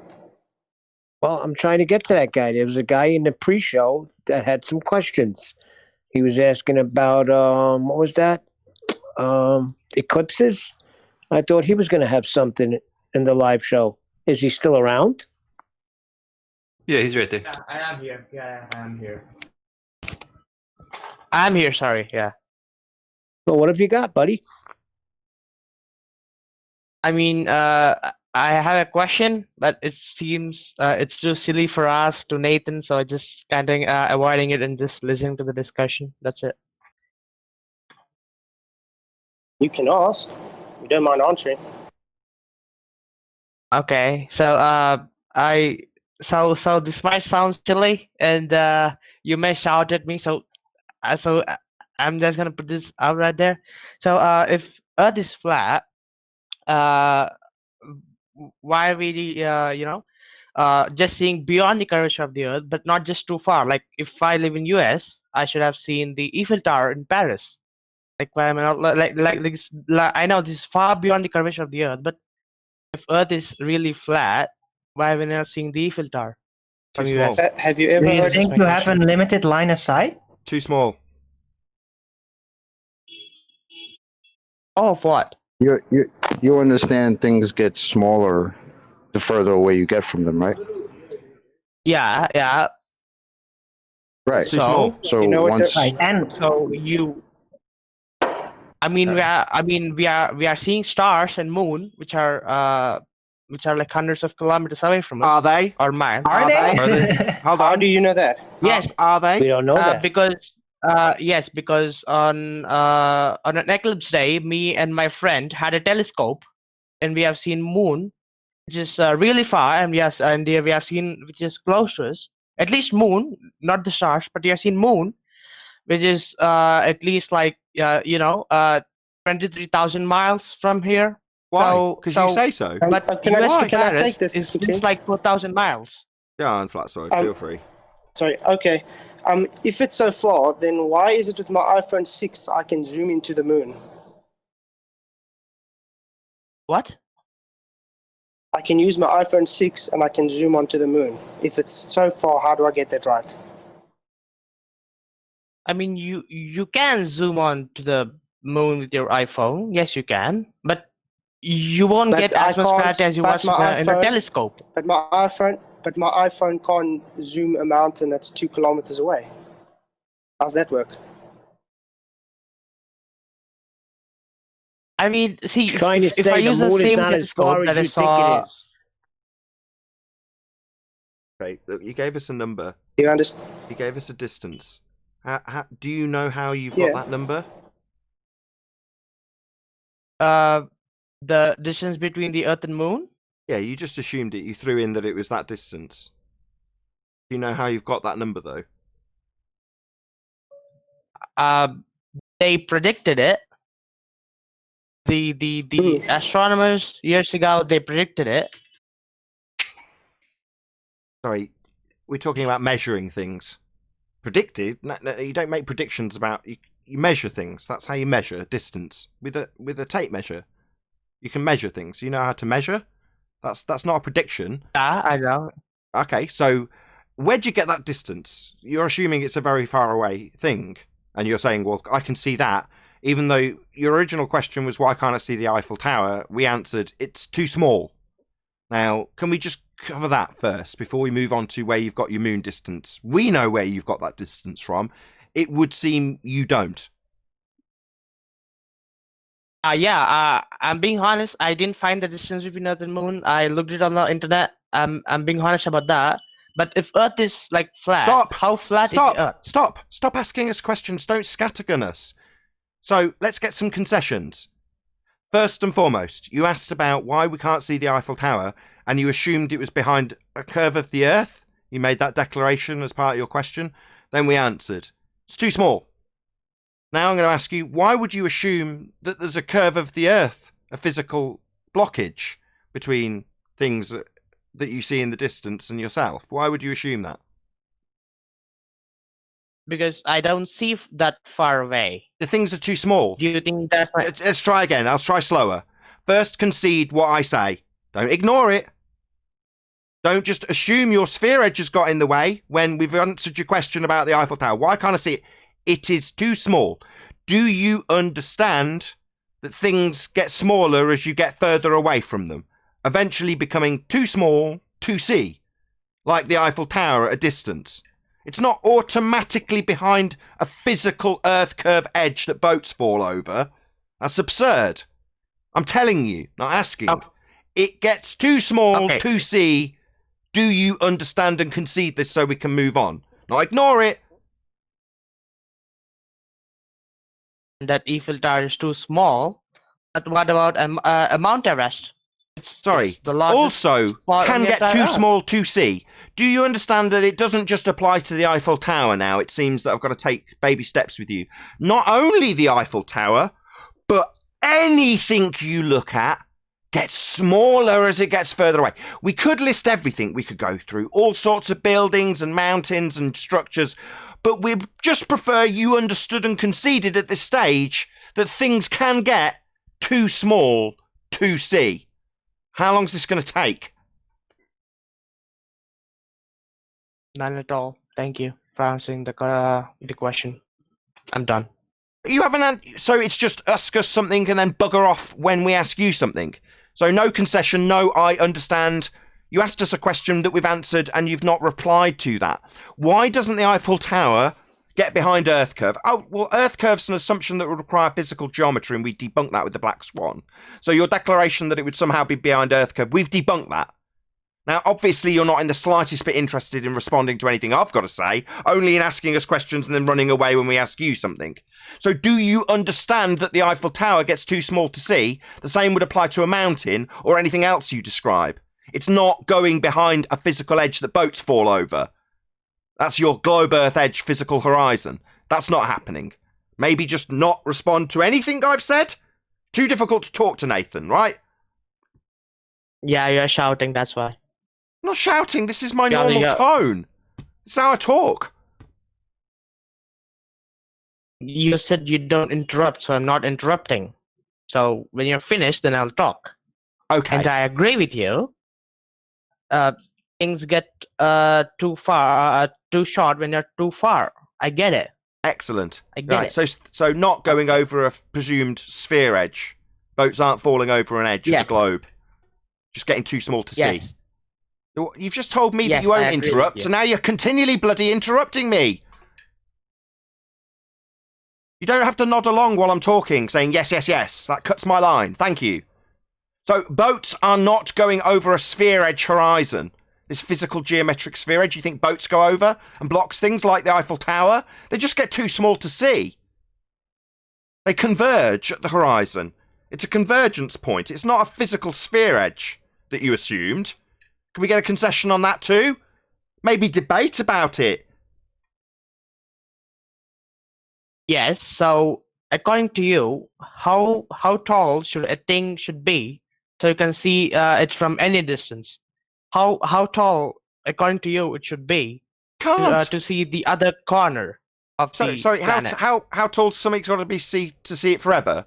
No, there's something called an angular resolution limit based on the aperture of the thing you look through. Telescope, eyeball, camera. They've all got an aperture size. That dictates how big something will be. It's calculated with the Rayleigh criterion. Is this something you're familiar with? Yes, I am. So hang on. So a telescope makes it 1,000 times more closer, right? That's what telescope is made for. So if I point it towards France from US, a telescope, even though I won't see it, right? Even though I won't see an Eiffel Tower, which makes the telescope 1,000 times more closer to a thing that which is too far. So why am I not seeing through a telescope? Just explained. The angular resolution limit based on the aperture calculable with the Rayleigh criterion, something you acknowledged as knowing, and then went on to ask me precisely what would be answered with the Rayleigh criterion that you said you understood. So you don't understand it, you lied. Otherwise you wouldn't be asking me that question. It's an absurd question if you understand diffraction limit. What's diffraction? No, And let's have a go at a fundy fuckwit for a change. What's diffraction? I know what a refraction is, but what is it? A diffraction is a turning, is a bending or a turning of a wave, such as light. I get so much shit about this. You don't know what diffraction is, and yet you're asking me and telling me you know what the Rayleigh criterion is. This is the diffraction limit. You don't even know what diffraction is. Why are you asking me with your assumption that an Earth curve edge, which we've debunked with the black swan, gets in the way, and presuming that you can see the Eiffel Tower forever? That's absurd. It's so stupid. Why would you think that you can see things forever? You've got an angular resolution limit. The point that things diffract. Why are you talking through me? You fundy moron. You don't know what diffraction is, you complete idiot. There's a limit that you can see things at. The point that they disappear. The point they diffract. The point that you have interference. That limit is calculable with the Rayleigh criterion. Maybe look into it. Rather than asking me why you can't see the Eiffel Tower forever, it makes you seem like an imbecile. Things get too small to see, you imbecile. Now answer me this. Why would you assume that boats go over the edge of a sphere, blocking them from bottom up? Why would you assume that, given that you don't understand that things can disappear into the distance with an angular resolution limit at the point they diffract? You don't even know what that word means. I get accused of not knowing what diffraction is, even though I've been detailing it for 3 straight years. The reason people come to me and ask me what diffraction is because I get people like Conspiracy Cats on Tony's channel fundy muting the shit out of me when it takes quite a considerable period of time to explain to an arsehole what the diffraction limit is and how it destroys the fundamental premise of your Earth curve geometry, which ignores this limit where things diffract. Now, that's completely ignored in your Earth curve geometry, yet you've told me Earth curve gets in the way of the Eiffel Tower, having absolutely no knowledge of things diffracting into the distance. It's absolutely pathetic. Do you feel stupid? You should. No. Why not? You don't know what diffraction is. You don't know what the diffraction limit is. You don't know what the Rayleigh criterion is. You're asking me why I can't see the Eiffel Tower forever. It's too small to see. Now, the fact that you would ask such an absurd question makes me think you're an imbecile. Nathan, that's not a diffraction limit. It's what is called the diffraction limited system. That's the full name of it, and the resolution of an optical imaging system, a macroscope, a telescope, or a camera. And I can see until an infinity distance. I can see stars. You can't see an infinite distance. You stupid moron. No, you cannot. There is a diffraction limit, calculable with the Rayleigh criterion. You are stupid. You cannot see an infinite distance. However, if you translate your world into an orthographic view, where you're standing side on to something you're observing, and draw a straight line between the two, as is done in Earth curve geometry, then it would imply that you could see forever, because the size of the thing you're observing doesn't change its actual value. That would be feet or meters. So it doesn't matter how far you draw the line between observer and target. In Earth curve geometry, you can see an infinite distance. And that's why you think you can see an infinite distance, because you are ignorant of diffraction limits. That's why you think you can see forever, because in your world, the feet and inches value of a target never changes. Implying you can see forever? Well, that makes you stupid. You can't see forever. There's a diffraction limit, you stupid idiot.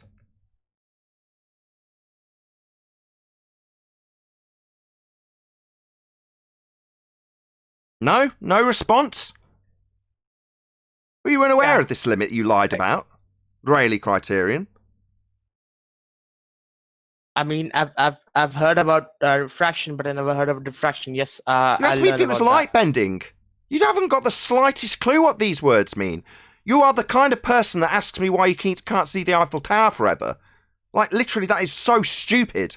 I hope you feel stupid with your religious belief that boats go over an Earth curve edge based in geometry that allows you to see forever because it's hijacked perspective and calls it Earth curve, something you are completely blissfully unaware of. Yeah, things get too small to see, moron. It's not Earth curve getting in the way because you can see forever and only Earth curve obstructs things in the distance. That's not what happens. So, my friend, we do have a diffraction limit, calculable with the Rayleigh criterion. It's not that we can see forever, as per your geometric maths, that uses feet and inches for a target, implying you can see it at any distance. A million miles, who cares?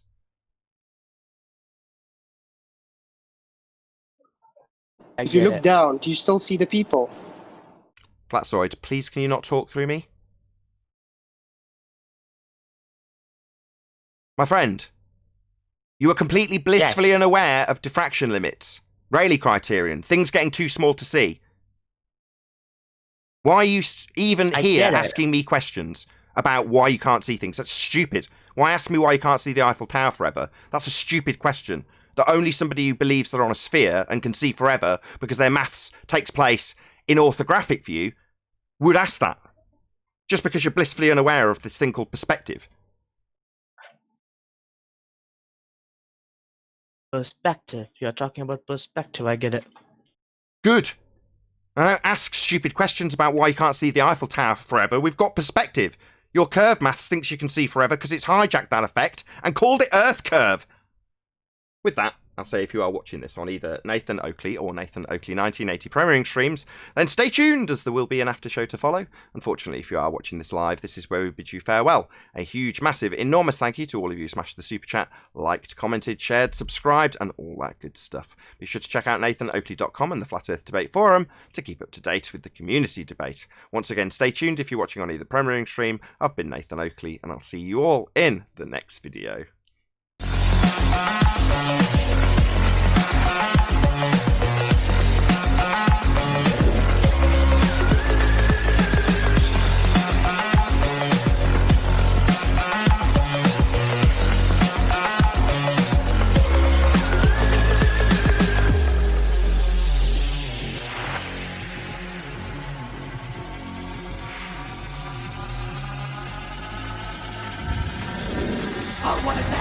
What a lovely day!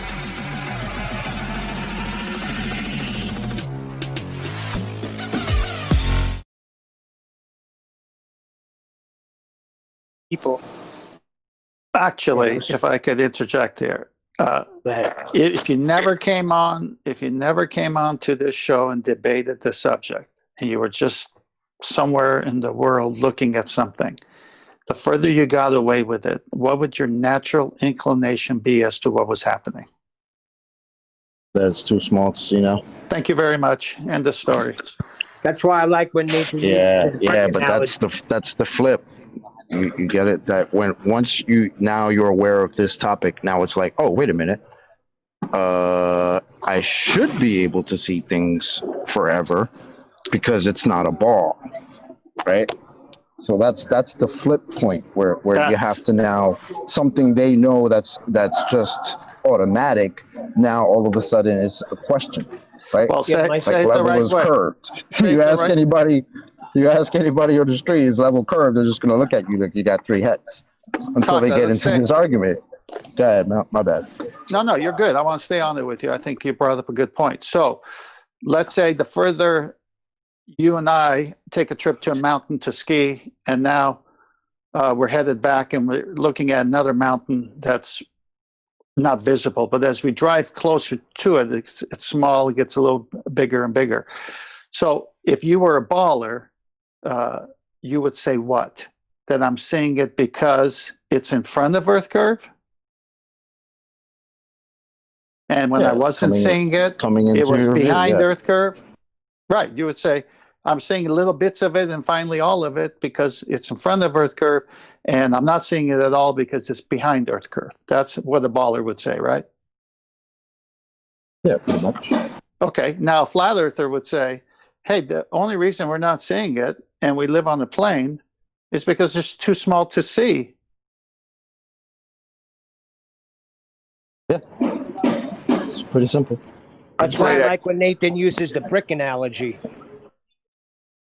I'd say that it could be too small to see. It could be atmospheric effects going on. Denver's full of shit. Rocky Mountains were lock your nest. Uh-oh. That was hilarious. What was that? Oh, Rod. Samsonite. Did you say that I expected loftier than this? Rockier than this. He's spitting Dumb and Dumber lines. Yeah, just to round that out, their maths ignores perspective. So target's always done in feet and inches. So in your example, the mountain, as you see it, when you calculated it, you'd have your side of your own head looking at the mountain and it'd be coming towards you and you'd be revealing more feet and inches at the bottom of it as it comes around Earth's curvature. That would completely ignore the fact that it's getting bigger as you're going towards it and you don't see the side of your own head, and we do have perspective, and the feet and inches value is irrelevant because it's got an angular size as you're getting closer. All those things are excluded in the Earth curve maths because they've hijacked perspective and called it Earth curve. Nathan, I shared a photograph from Master B of the moon, if you wouldn't mind putting it up for a second. I'll just tell a story about it. That's... So while you're getting that up, that's why I love that thing so much about Main Surveyor saying that auto levels aren't accurate from 200 feet further. They're just accurate to 200 feet. They're actually implying that every major distance observation they make is just optical drop and not actual drop. Is it me or is he low? He's doing work. He's got a compressor running in the background. I've got your moon up, Brian. For the audience, at least, not for you. Hold on a second before we start. Nathan, they can't hear you in Discord. How can they not? I'll just refresh it.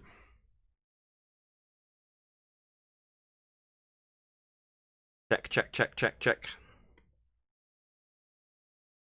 Hear me? I don't. Okay, I'll try disconnecting and refreshing and reconnecting. Let's see if that works. Check. No? No, not working. I'll go into after show. See if that works. Check. Can you hear me, Righteous? Yeah, it works. I'll just move. Perfect. I'll move everybody there. One of the best things ever after show. Last time it took like 20 minutes to figure out why I hadn't got sound, and then after show worked. Brian. Yeah, hey Nathan. Yeah. Just for people like that guy that was speaking there a while back, who are completely naive on the topic and not giving it any logical thought. I have a camera. It was €300, brand new.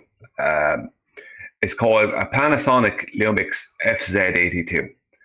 Now, this is a shot of the moon. This is the closest I could get. I could maybe even get slightly closer to the moon than this, but you wouldn't be able to know it's the moon because you just see colour, because I would have taken away the edge of it there on the bottom left-hand corner.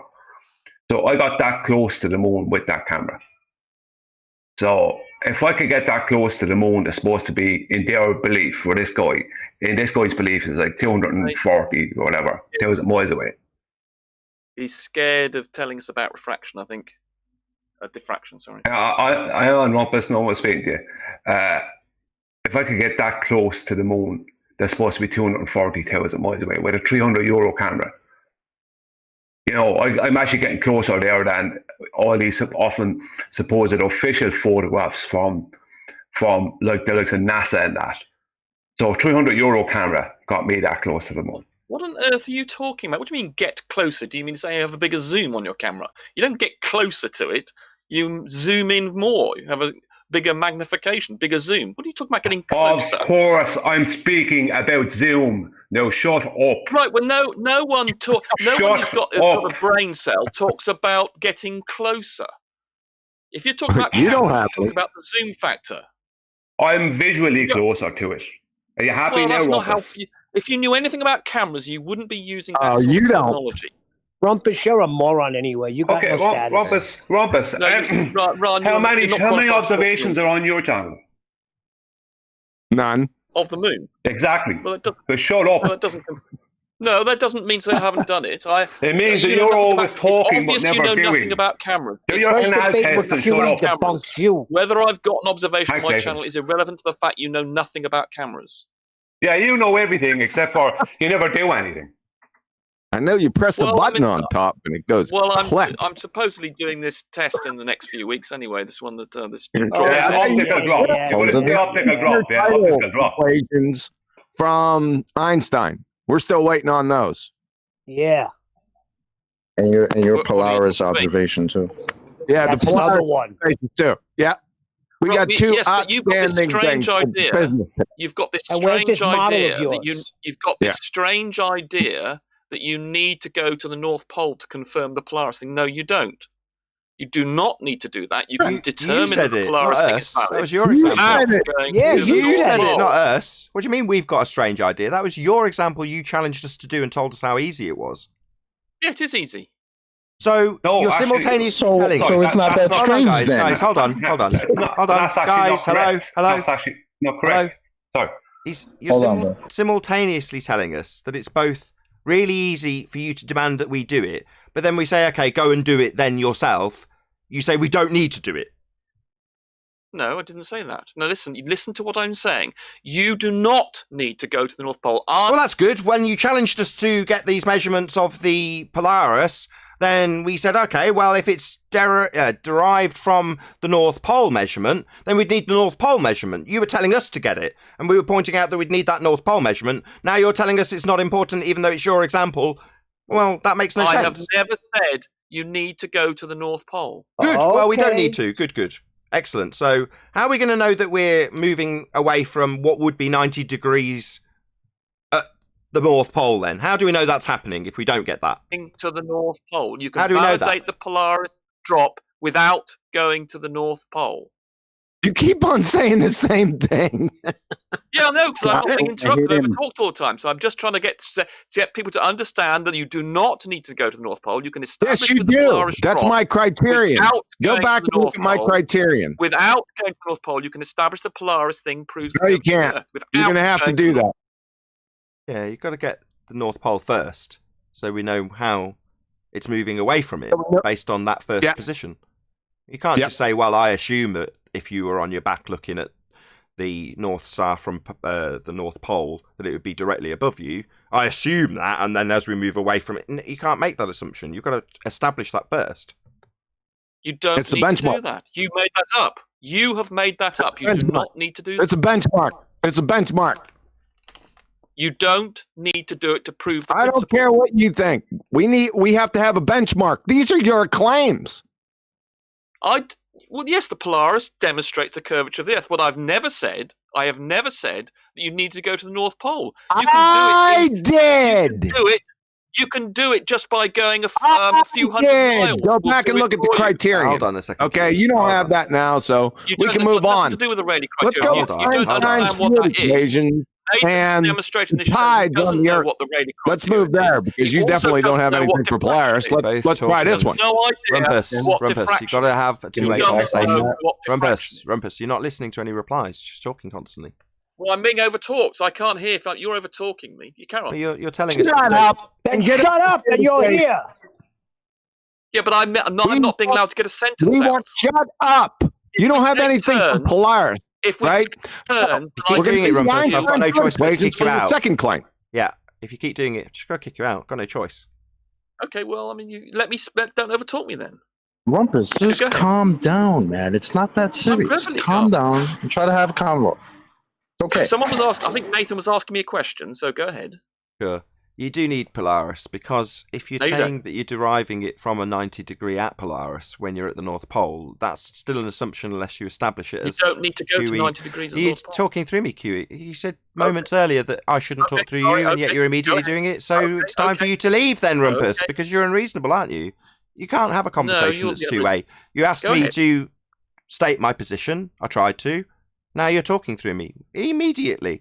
I understand that you're scared of us pointing out that if you're going to derive things from a 90-degree position at Polaris when you're at the North Pole, then you're going to need to talk through that because you're scared of it. You're saying you don't need it when it's a criteria. And there you go talking through me again because you're scared of it, Rumpus. You can't acquire it, even though you're going to be scared of it constantly and never be able to acquire it. And you're going to tell us how you don't need to acquire it, even though it's the benchmark, as QE puts it. It's not the benchmark. It is. No, it isn't. Okay, well, go and get it then. Go and get it, and we'll reject it.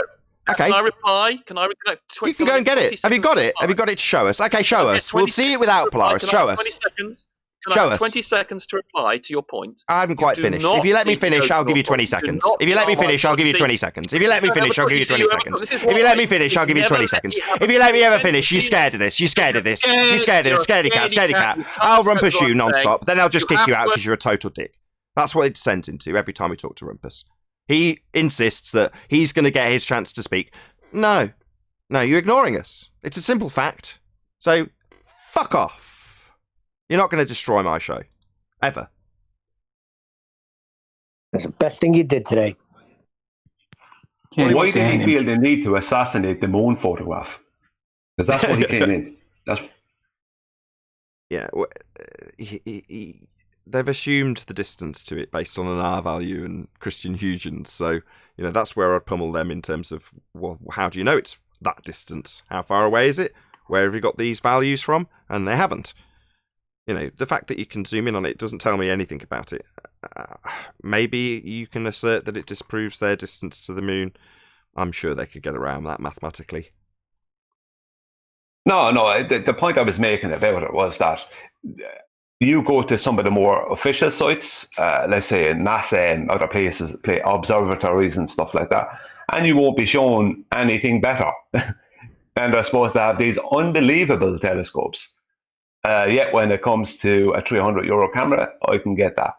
Actually, Tank Man even posted a telescope there the other day, and he was laughing that I actually got better and closer to the moon than this telescope could get. A super telescope thing.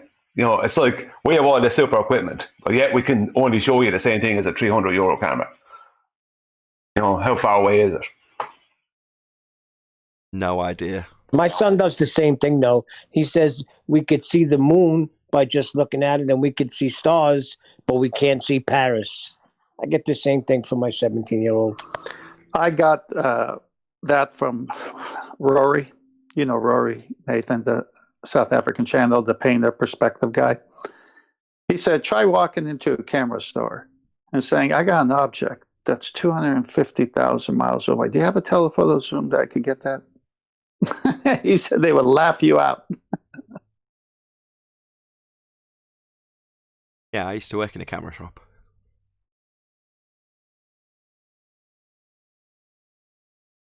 No one ever came in and asked me that.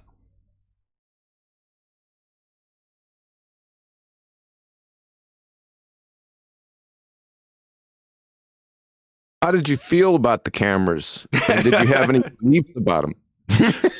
So it's I could express my beliefs for a while about what they maybe did inside them.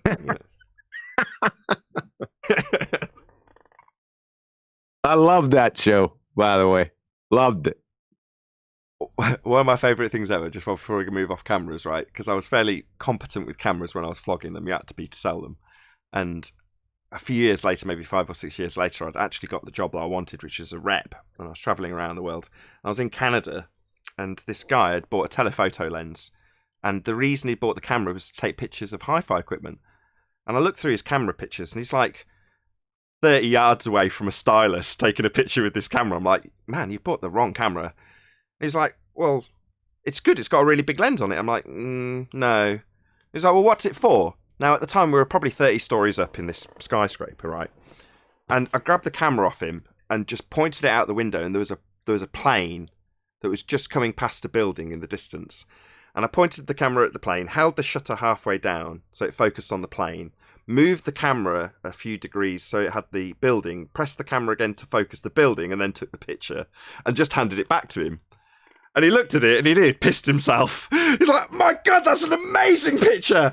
I'm like, yeah, that's nothing. He was like, but that's what your camera's for. That's what you've got this long lens for. Not taking pictures of needles on record players. You know what I mean? There we go. That was my favourite moment when the knowledge of how to use a camera properly for the first time ever had actually just come into use, and in that moment it looked like I was a pro. I handed him back with this amazing shot, a load of fuzzy, dark, badly lit pictures of styluses followed by this one amazing picture of a plane just passing a skyscraper, all in focus.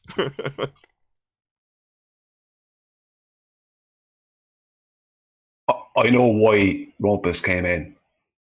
It's because of what Flatside's videos at the moment showing optical drop. Because I brought my video of optical drop to Rumpus. I rang him privately on Skype and I had an hour and a 45-minute conversation with him, if you could call it a conversation. And he ended up arguing with me about what field of view meant. Because I told him when he does this canal thing, which I don't think he's going to probably ever do now, he's going to see this optical drop. And now Flatside is doing a load of videos on optical drop and proving them all wrong. And now other people are going to be doing it. And now his canal demonstration is going to go down the toilet. Because when he goes and does it, if he does it, he knows he's going to see that. And what is he actually doing anyway? He has a problem with me. That's why he came in having a go at me about how I was describing the photograph. Ah, he was discrediting you with your camera. Ah, now it makes a lot more sense. Yeah, he was. I didn't know what that was about straight away. Now I know. He was having a little go at me. He has a little problem with me. I see. Sorry, Neil, but I need to say something there. That does make more sense. I was just asking, what is he planning to do with this at this canal? Prove that water is level and flat? Prove the flat out. Whether he knows it or not.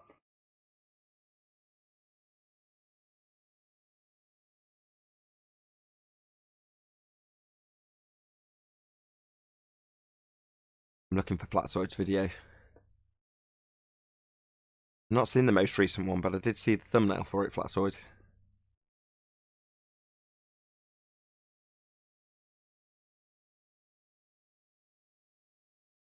Oh wow, there's so many channels that start with FL. When it's silence for the ballers. How you feel about that? Is it the one called... I posted it in Master B for you, his latest one. Just found it, I think. Most recent one, right? Great question or something he calls it.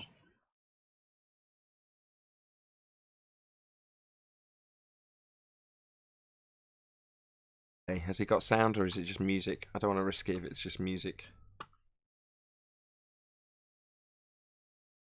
Yeah, I don't know if it's his. Okay. Shall I share this with you guys so you can comment on it as it's playing? Would that make more sense? Yes, please. Okay, let's see if I can figure this out.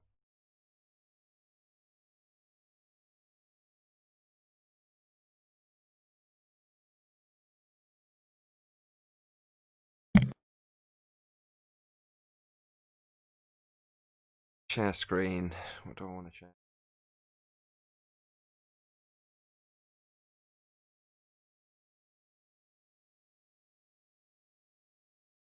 You see that? The hangout? Yeah.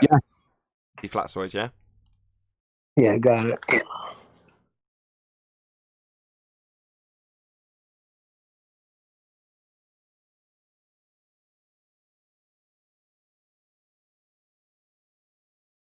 Oh, this is going quickly. That is actually the speed it runs at. Okay.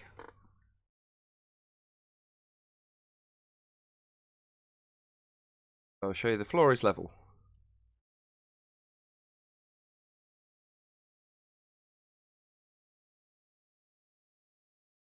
Same ratios.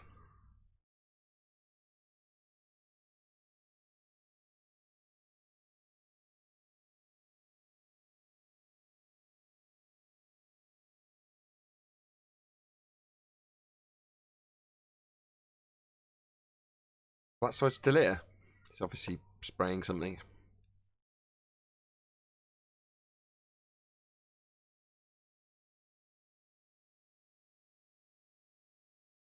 Oh.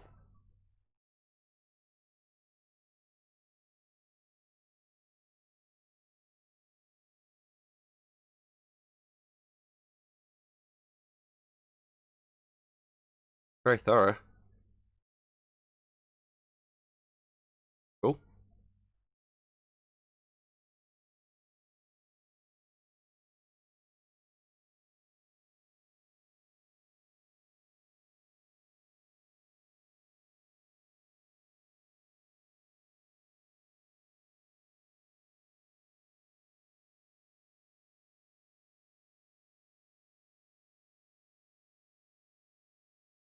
I don't know what's coming, so I can't narrate this. So if you're listening to this on an MP3, we're looking at something visual and nobody's talking about it. Yeah, I'm guessing. Yeah, we can't. This isn't working. Yeah, it's well, you're seeing it, right? Yeah, I see it. Because I haven't seen it before, I can't narrate it. It's about to do it. Oh, here we go. This is the money shot. Okay. Yep. Oh, awesome, awesome, awesome.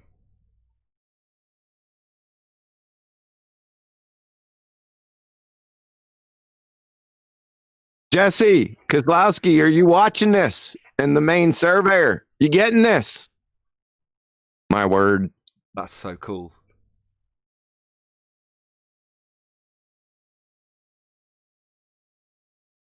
I'd say he's a bit off there. It was worth showing all the build-up, to see how he's got through this. He's thorough. It's good. I'm glad he's got all of that in. I didn't understand what was going on till this. Now, excellent. Yeah, optical drop confirmed. Yeah, it's dropping towards the horizon effectively. Go on, Neil. That's why Rumpus is throwing a hissy fit. I see. They needed these things to stay the same feet and inches value because that's how they're going to be represented in a geographic Earth curve model that uses a side-on view. Kind of optical drop. Yeah, Rumpus actually says that when he looks through the camera at the last post or whatever he'll have as a marker on the canal, if that is below his lens. Yeah, well, duh. Yeah. That's our curve. I don't know. Maybe I missed the past 4 years. Didn't we square this away like in 2015? 2016? Yeah, we did. Yeah, but they gotta keep hearing it. Oh. Well, Nathan, how does this affect your beliefs? And how do you feel about how it affects your beliefs? Nathan, beliefs.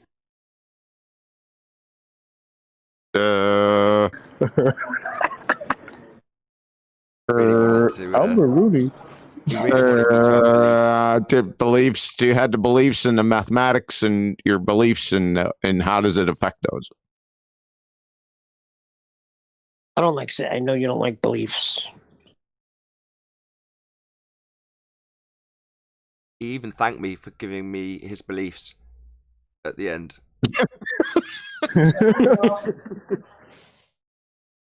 He just wants flat Earth to be our belief, basically. And as I summarised on that interview, when people have it highlighted that they've got beliefs of their own, they very quickly want to project them onto the person that's pointed that out to them and say, "No, you've got beliefs." You believe the Earth is flat, you moron. Send up a balloon. I don't know if you can hear us or not, Flatsoid, but that was epic. Well done. Yep.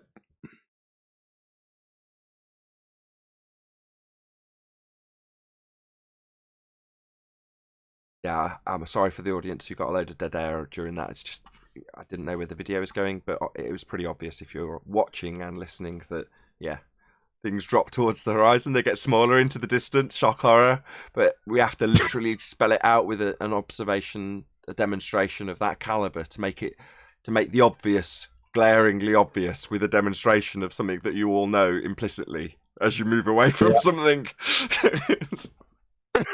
It is. This is jokes. A baller in the chat of that, or in the comments of that video, said, "Your floor is still curved." Oh my god! Yeah, because you're on a curve. But that would imply a 2-inch drop in the floor. Oh my god! These people are so stupid.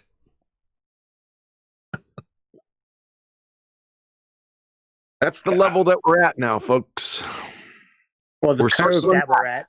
2015. That's the level of indoctrination. I mean, to say that something happening on a kitchen floor is impossible unless the kitchen floor is curved.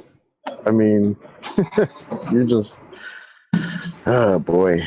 Now, the more disturbing thing is the lack of apodictic knowledge of things getting smaller with distance. We can't say that anymore. This is the level we're at. We got to say this is the curve we're at now. Yeah. Well, in their geodesy books, it has level is curved, so that must be it. That is insanity. Yeah, it is. See, I trimmed out the 3-minute top 3 summary in 3 minutes. Clearly not. I trimmed out the only rows out of that pile of shit interview that I did yesterday, which was the 3-minute summary of all 3 top 3 globe killers in a very concise way, because I thought I was going to get interrupted. So I got it down really quick. Yeah.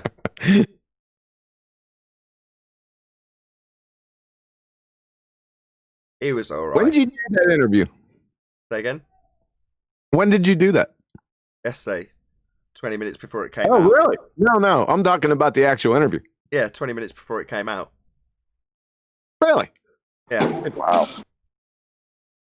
I just seen the 3-minute clip you did. Where is the whole interview? Where do I find that? Oh, you're missing a real treat. You're good with the 3 minutes. Trust. Stick with the 3-minute one. I would.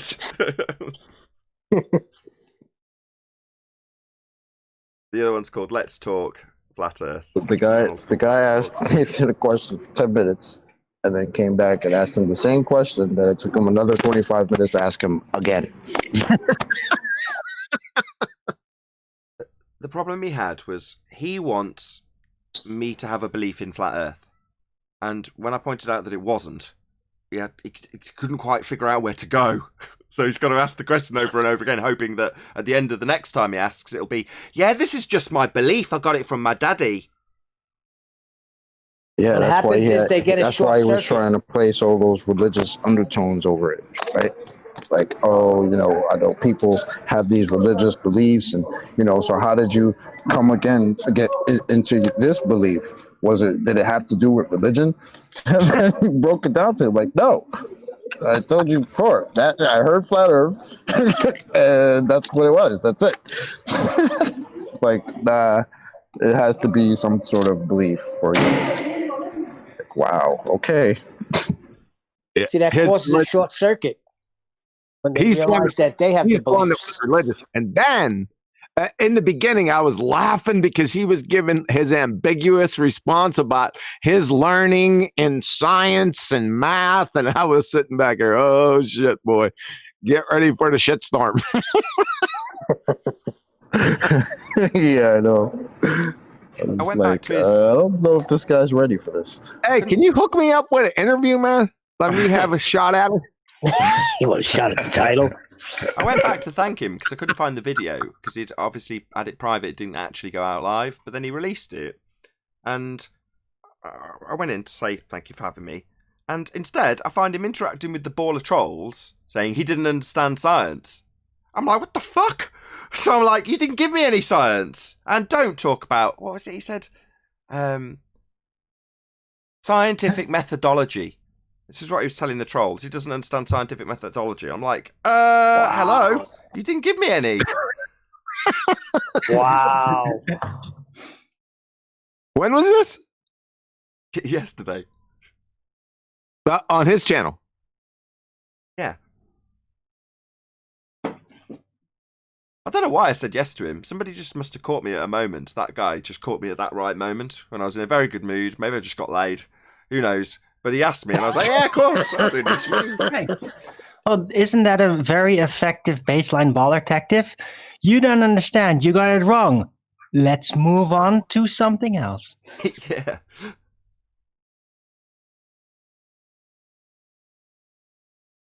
Well, we asked him, well, what science? What science do you have for the globe?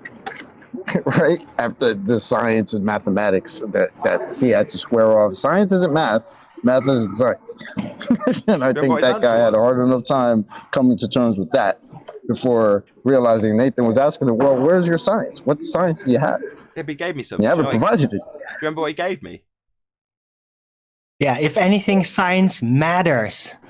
What did he give you? I don't remember what he gave you. It's all about matter. That's exactly what it's for. He actually gave me an example. You can't remember what his example was. I don't blame you. You probably switched off by the time you got to it. Yeah, it was hard to listen to the whole thing. Oh, it's Cannonball. It's Cannonball. Yeah. Cannonball! Drink it! Well, what's that? Dragon Ball? Cannonball. Oh. I asked him for his science. We were into another fictional medium. Well, no, you just said you fire a cannonball, and that's science. I mean, I'm summarizing it. Yeah, you're right. I took my headphones off and I missed that part when I came back. We were talking about cannonball. And I was like, what the hell did I miss? What does the cannonball do? Wait, but if that would be the case, then that means that during the Renaissance, suddenly the military went from just fighters to scientists all of a sudden, right? No, it wasn't science. There isn't any. We all know there isn't any. It's nice being able to make that carte blanche statement. There is absolutely no scientific evidence for the globe.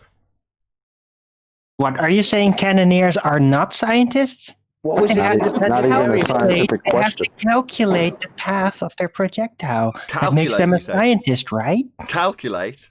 That sounds mathematical. Yeah, science. Yeah, science! Maths. Well, if the equations work, it's scientific. Yeah, I was just drawing this into the farcical. I need to hear this whole interview now. Nathan, can I share a video? It's a flat Earth video from exploring the plane, I think it is. Yeah, sure. Yeah, share another video. It's not mine, no. It's not my one. Hey, is Flatzoid still here? I want to give him a pun for his. I just got a pop-up, David. Why is another video? What is the sun we see? Interesting. Yes, I am here. Okay, Flatzoid. After watching your video, I really think you had done a good work there. So here's my pun. I had to write it down because it was just coming too fast. Flatzoid's cheese grater demo shredded globe claims, and he had fondue-ing it. Who'd have won this, Flatzoid? Fondueing it. Fondueing it? Oh, I missed it. That's good. I didn't catch it in time, Brian. Can you stick it in Master B? Yeah, I can just share my screen if you want to just have that because I have it ready to play from there. Yes, please. That'd be miles easier. Yeah, 1 second now. Share screen. Hey Neil, when you watch Nathan's video, make a mental note on how concise his questions were. Okay. Will do. And get a strong coffee. And by the way, Tent, not to bother you, but I still hold the title for You Kidding Me? It still gets the laugh. Okay, want to go ahead with this? Yeah. Okay, it's only just I'm just gonna show something here and then ask a few questions about it. So it's just going to be, this is a 90-mile observation from somewhere past Liverpool to somewhere else past Blackpool. So I don't remember the names. Oh yeah, we've seen this, yeah. Yeah. Nice. Yeah, I had Anthony Rayleigh on special to discuss this a couple of days after it came out. Hey, Paul. Good morning. Hey, Paul. That's pretty incredible. I've seen that with my own eyes. Exactly like that. So the first time I went to the Isle of Man as we were coming over probably that hill, that's what it looked like to me and my wife. And I was like, is that the Isle of Man? Looks pretty big. Maybe it's not. Maybe it's something else. And then obviously when we got there, we realised it was. But I can tell you from personal experience that that's lens. That's bigger than it should be.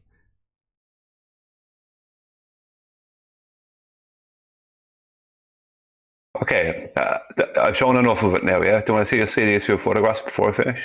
I'll leave it up to yourselves. No, it's all good. If you just want to leave it for the panorama, just because it's epic.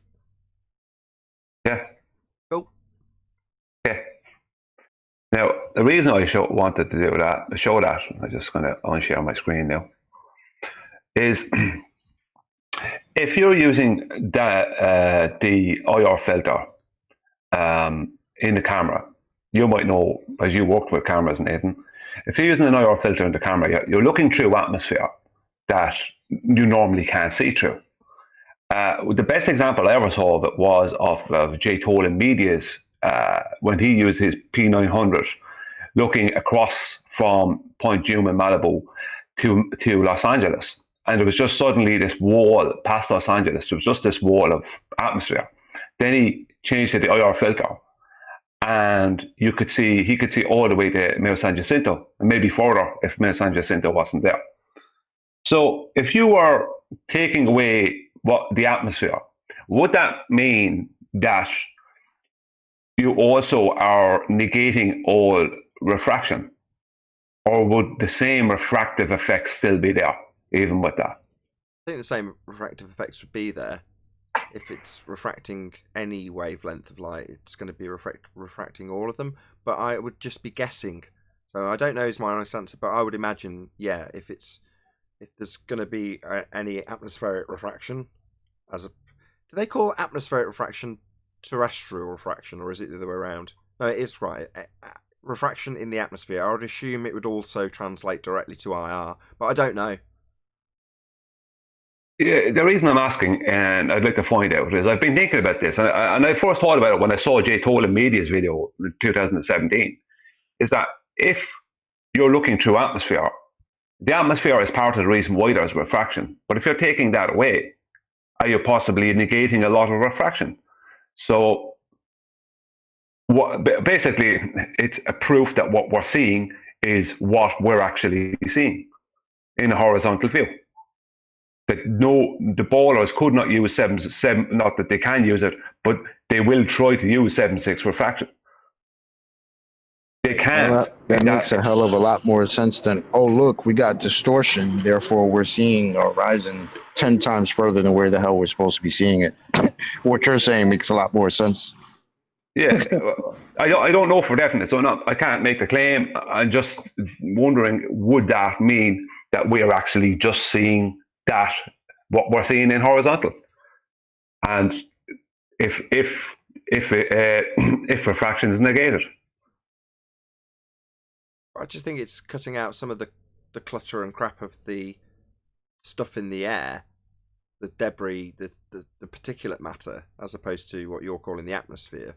Well, when you're describing that, I've done an example. I did a video where I showed the more scratched glasses you stack up to be analogous with, particulate matter in the air at distance. Well, you're going to cut straight through that with IR.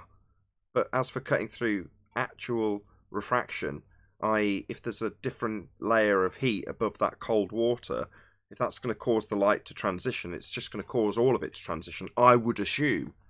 But the debris and shit that's in the air, basically, you could cut through all of that with IR.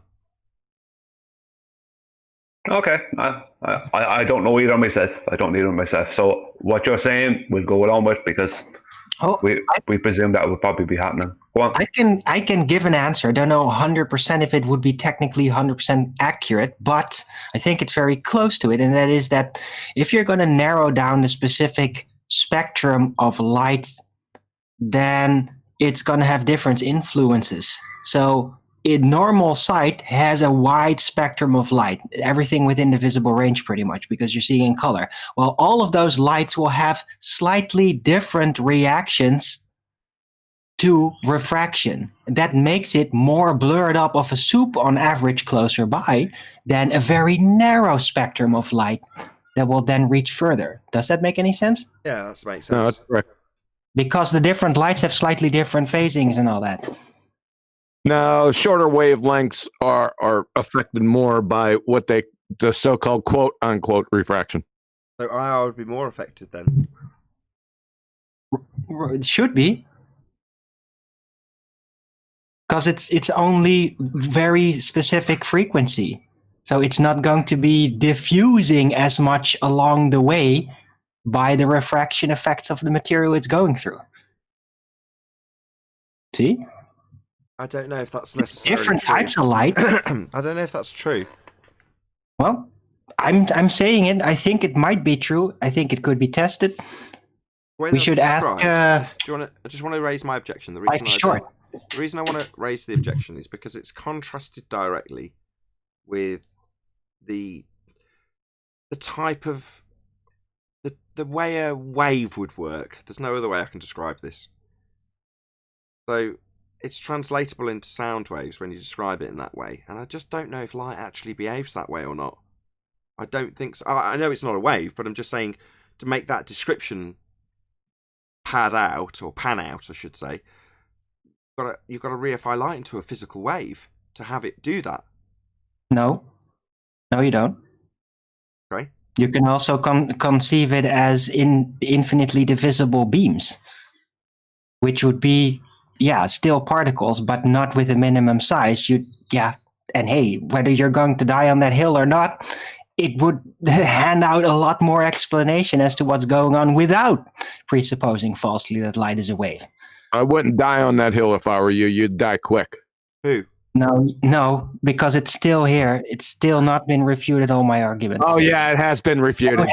No, you have not refuted. You only refuted every old argument given in response to that. You have not refuted anything. Stop it. Yeah, it has been refuted. You just conjured it. You refuted light being a wave. That's all you ever refuted. I'm not claiming that. You just conjured it. So I don't have to refute conjuring. Sorry. Yeah, that's nice. Yeah, that's right. Okay. Anyway, my point was that in terms of the way that the diffusion of light specifically is described, it is analogous to how sound diffuses, and I just don't believe that that's how light works. No, it doesn't. Right. It don't matter anyway. I mean, I don't even know why we're here with their silly refraction. Gargantuan refraction is the new one. Oh, I let it loose. I saw Chocolate's the rest list. of refraction is all nonsense. That's it's a paradox in way, however you spin it. I woke up to a little chat between Chocolate Sane and Quantum Eraser in Ballbusters, where he's like, I might even read it because it made me chuckle when I woke up this morning. Here we go. At John. We can't, of course, forget 1. Bendy crane refraction. 2. Strong aggressive refraction. 3. A refraction of a different character. 4. Mega super looming refraction. That made me laugh. Super mega looming. Super mega looming. Thanks for those. I'm going to incorporate them. We got one more to add to the list. A slightly looming non-standard refraction hyena. No. What about the astronomical refraction? No. What about the knowing which reference frame Coriolis collapsing refraction? Yeah, you're a friggin' trolling me on that. I was pissed. I thought you had something. Well, terrestrial refraction's not in that list, but other than the obvious, what else? I got what else? You want me to say? Okay, I'll give you the raw. Slightly looming non-standard refraction hyena. I've already had that one. I'll give you the raw one. Hold on, I'll put it in Ballbusters. 1 second. Okay. Well, I think the hyena refraction should make it in. To Tim Osman. Shout out Retractor. It literally came. I'm not sure if it was phrased exactly as this, but when we were looking at that hyena on the plane, it did become a slightly looming non-standard refraction hyena, didn't it? That was actually what we were discussing. Oh, here we go. Defend your positive claim that was falsified. You are confused, correct? I mean, there was an absolute gargantuan amount of refraction as well. So I didn't go to college. I mean, there was an absolute gargantuan amount of refraction as well. So I didn't go to college. Gargantuan amount of refraction. Wow. Yeah, what's next? Colossal refraction? Titanic refraction? Super Saiyan refraction. Gargantuan. It's gargantuan, baby. That was Lewis, right? Lewis Hackett, yeah. There was a movie called The Gargantuans. Oh, John, did you add my what was it called again? Fractalooming. It was an earlier version, but it's still. I think he's looking for like the ball tard responses. Yeah. They never catch on to mine. I tried. Alwyn's never going to get paid for these ideas if you don't put them out there. Eventually. Indeed. He's looking for too much money, that's why. You got to bring the price down, Owen. Every time I No. say it, he's sincere. If anything, I'm going to bring my price up. $17 million. No, it's still 6. It's fine. But it all depends on how desperate they are to keep it going and preventing themselves from going insane. If it's getting worse and worse, yeah, I'll ask more money because they'll have more money, and that's why that's the reason probably why they're like that. So yeah, pay up. You say you're putting a presentation about all these refractions together. Is that what I heard? No, I'm not doing a whole presentation. I just wanted a small summary. I forgot to write them down before, and then when I heard gargantuan refraction, I said, "Damn, what's those other ones?" I think super mega looming is still better. Mega looming. Oh, super mega looming. It's very important. Like the emphasis on super. Yeah, that was rumpus too. Remember? Yeah, I'll never forget that ever again. Then we had infinite refraction. Yeah, where you see your own ass in a telescope. No, that was from that numpty. The heck is his name? Where's he been too? The one from Ruhif. Infinite over 6. Rufi. Yeah, that's the same thing. Seeing your own ass in a telescope is Ruhif. So yeah, that's again down to the idea that if you had enough refraction, you could see your own ass in a telescope around a sphere Earth as it bent the light continually around until you saw your own ass. Obviously, that ignores the fact that even if the notion, which is preposterous to begin with, was capable of being done, you'd be too small to see at the distance, but they don't have any perspective in their maths. So in orthographic view, drawing a line around a sphere, they can actually assert that you'd see your own arse in a telescope because they ignore perspective and bend the light at 7/6 of a radius value they can't measure. It's still technically incorrect. It can be infinite refraction because then you would see nothing.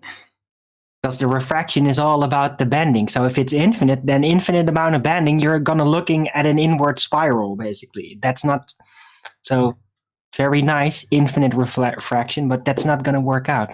What I said, see your own ass. Don't they also have an inverse square law of light? Like, does light work that way? Would light reach from one side and then go all the way around the ball to hit you in the ass? Like, does that work? No. Well, they should have just called it 360 refraction, not infinite refraction, because it only goes 360 degrees, not more, because then you wouldn't see anything. Not to answer Chocolate's question without interruption, but no, it's not optical in their calculator, is it? Orthographic side view would have you as a 6-foot man, and then they just calculate how much they have to bend the light around the Earth curve to see it. In other words, nothing to do with optics, everything to do with bending a straight line in an orthographic view. Right. Who wants the last So word? are we saying that Ruhif's refraction example isn't what's cracked up to be? Boom, boom!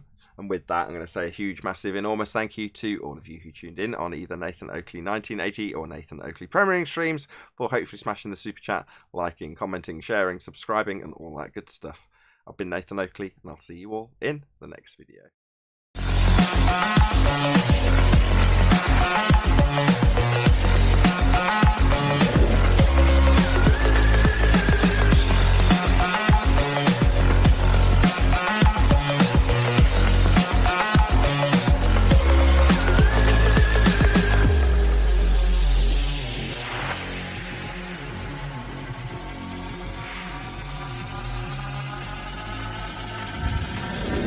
I want it back. what a lovely day!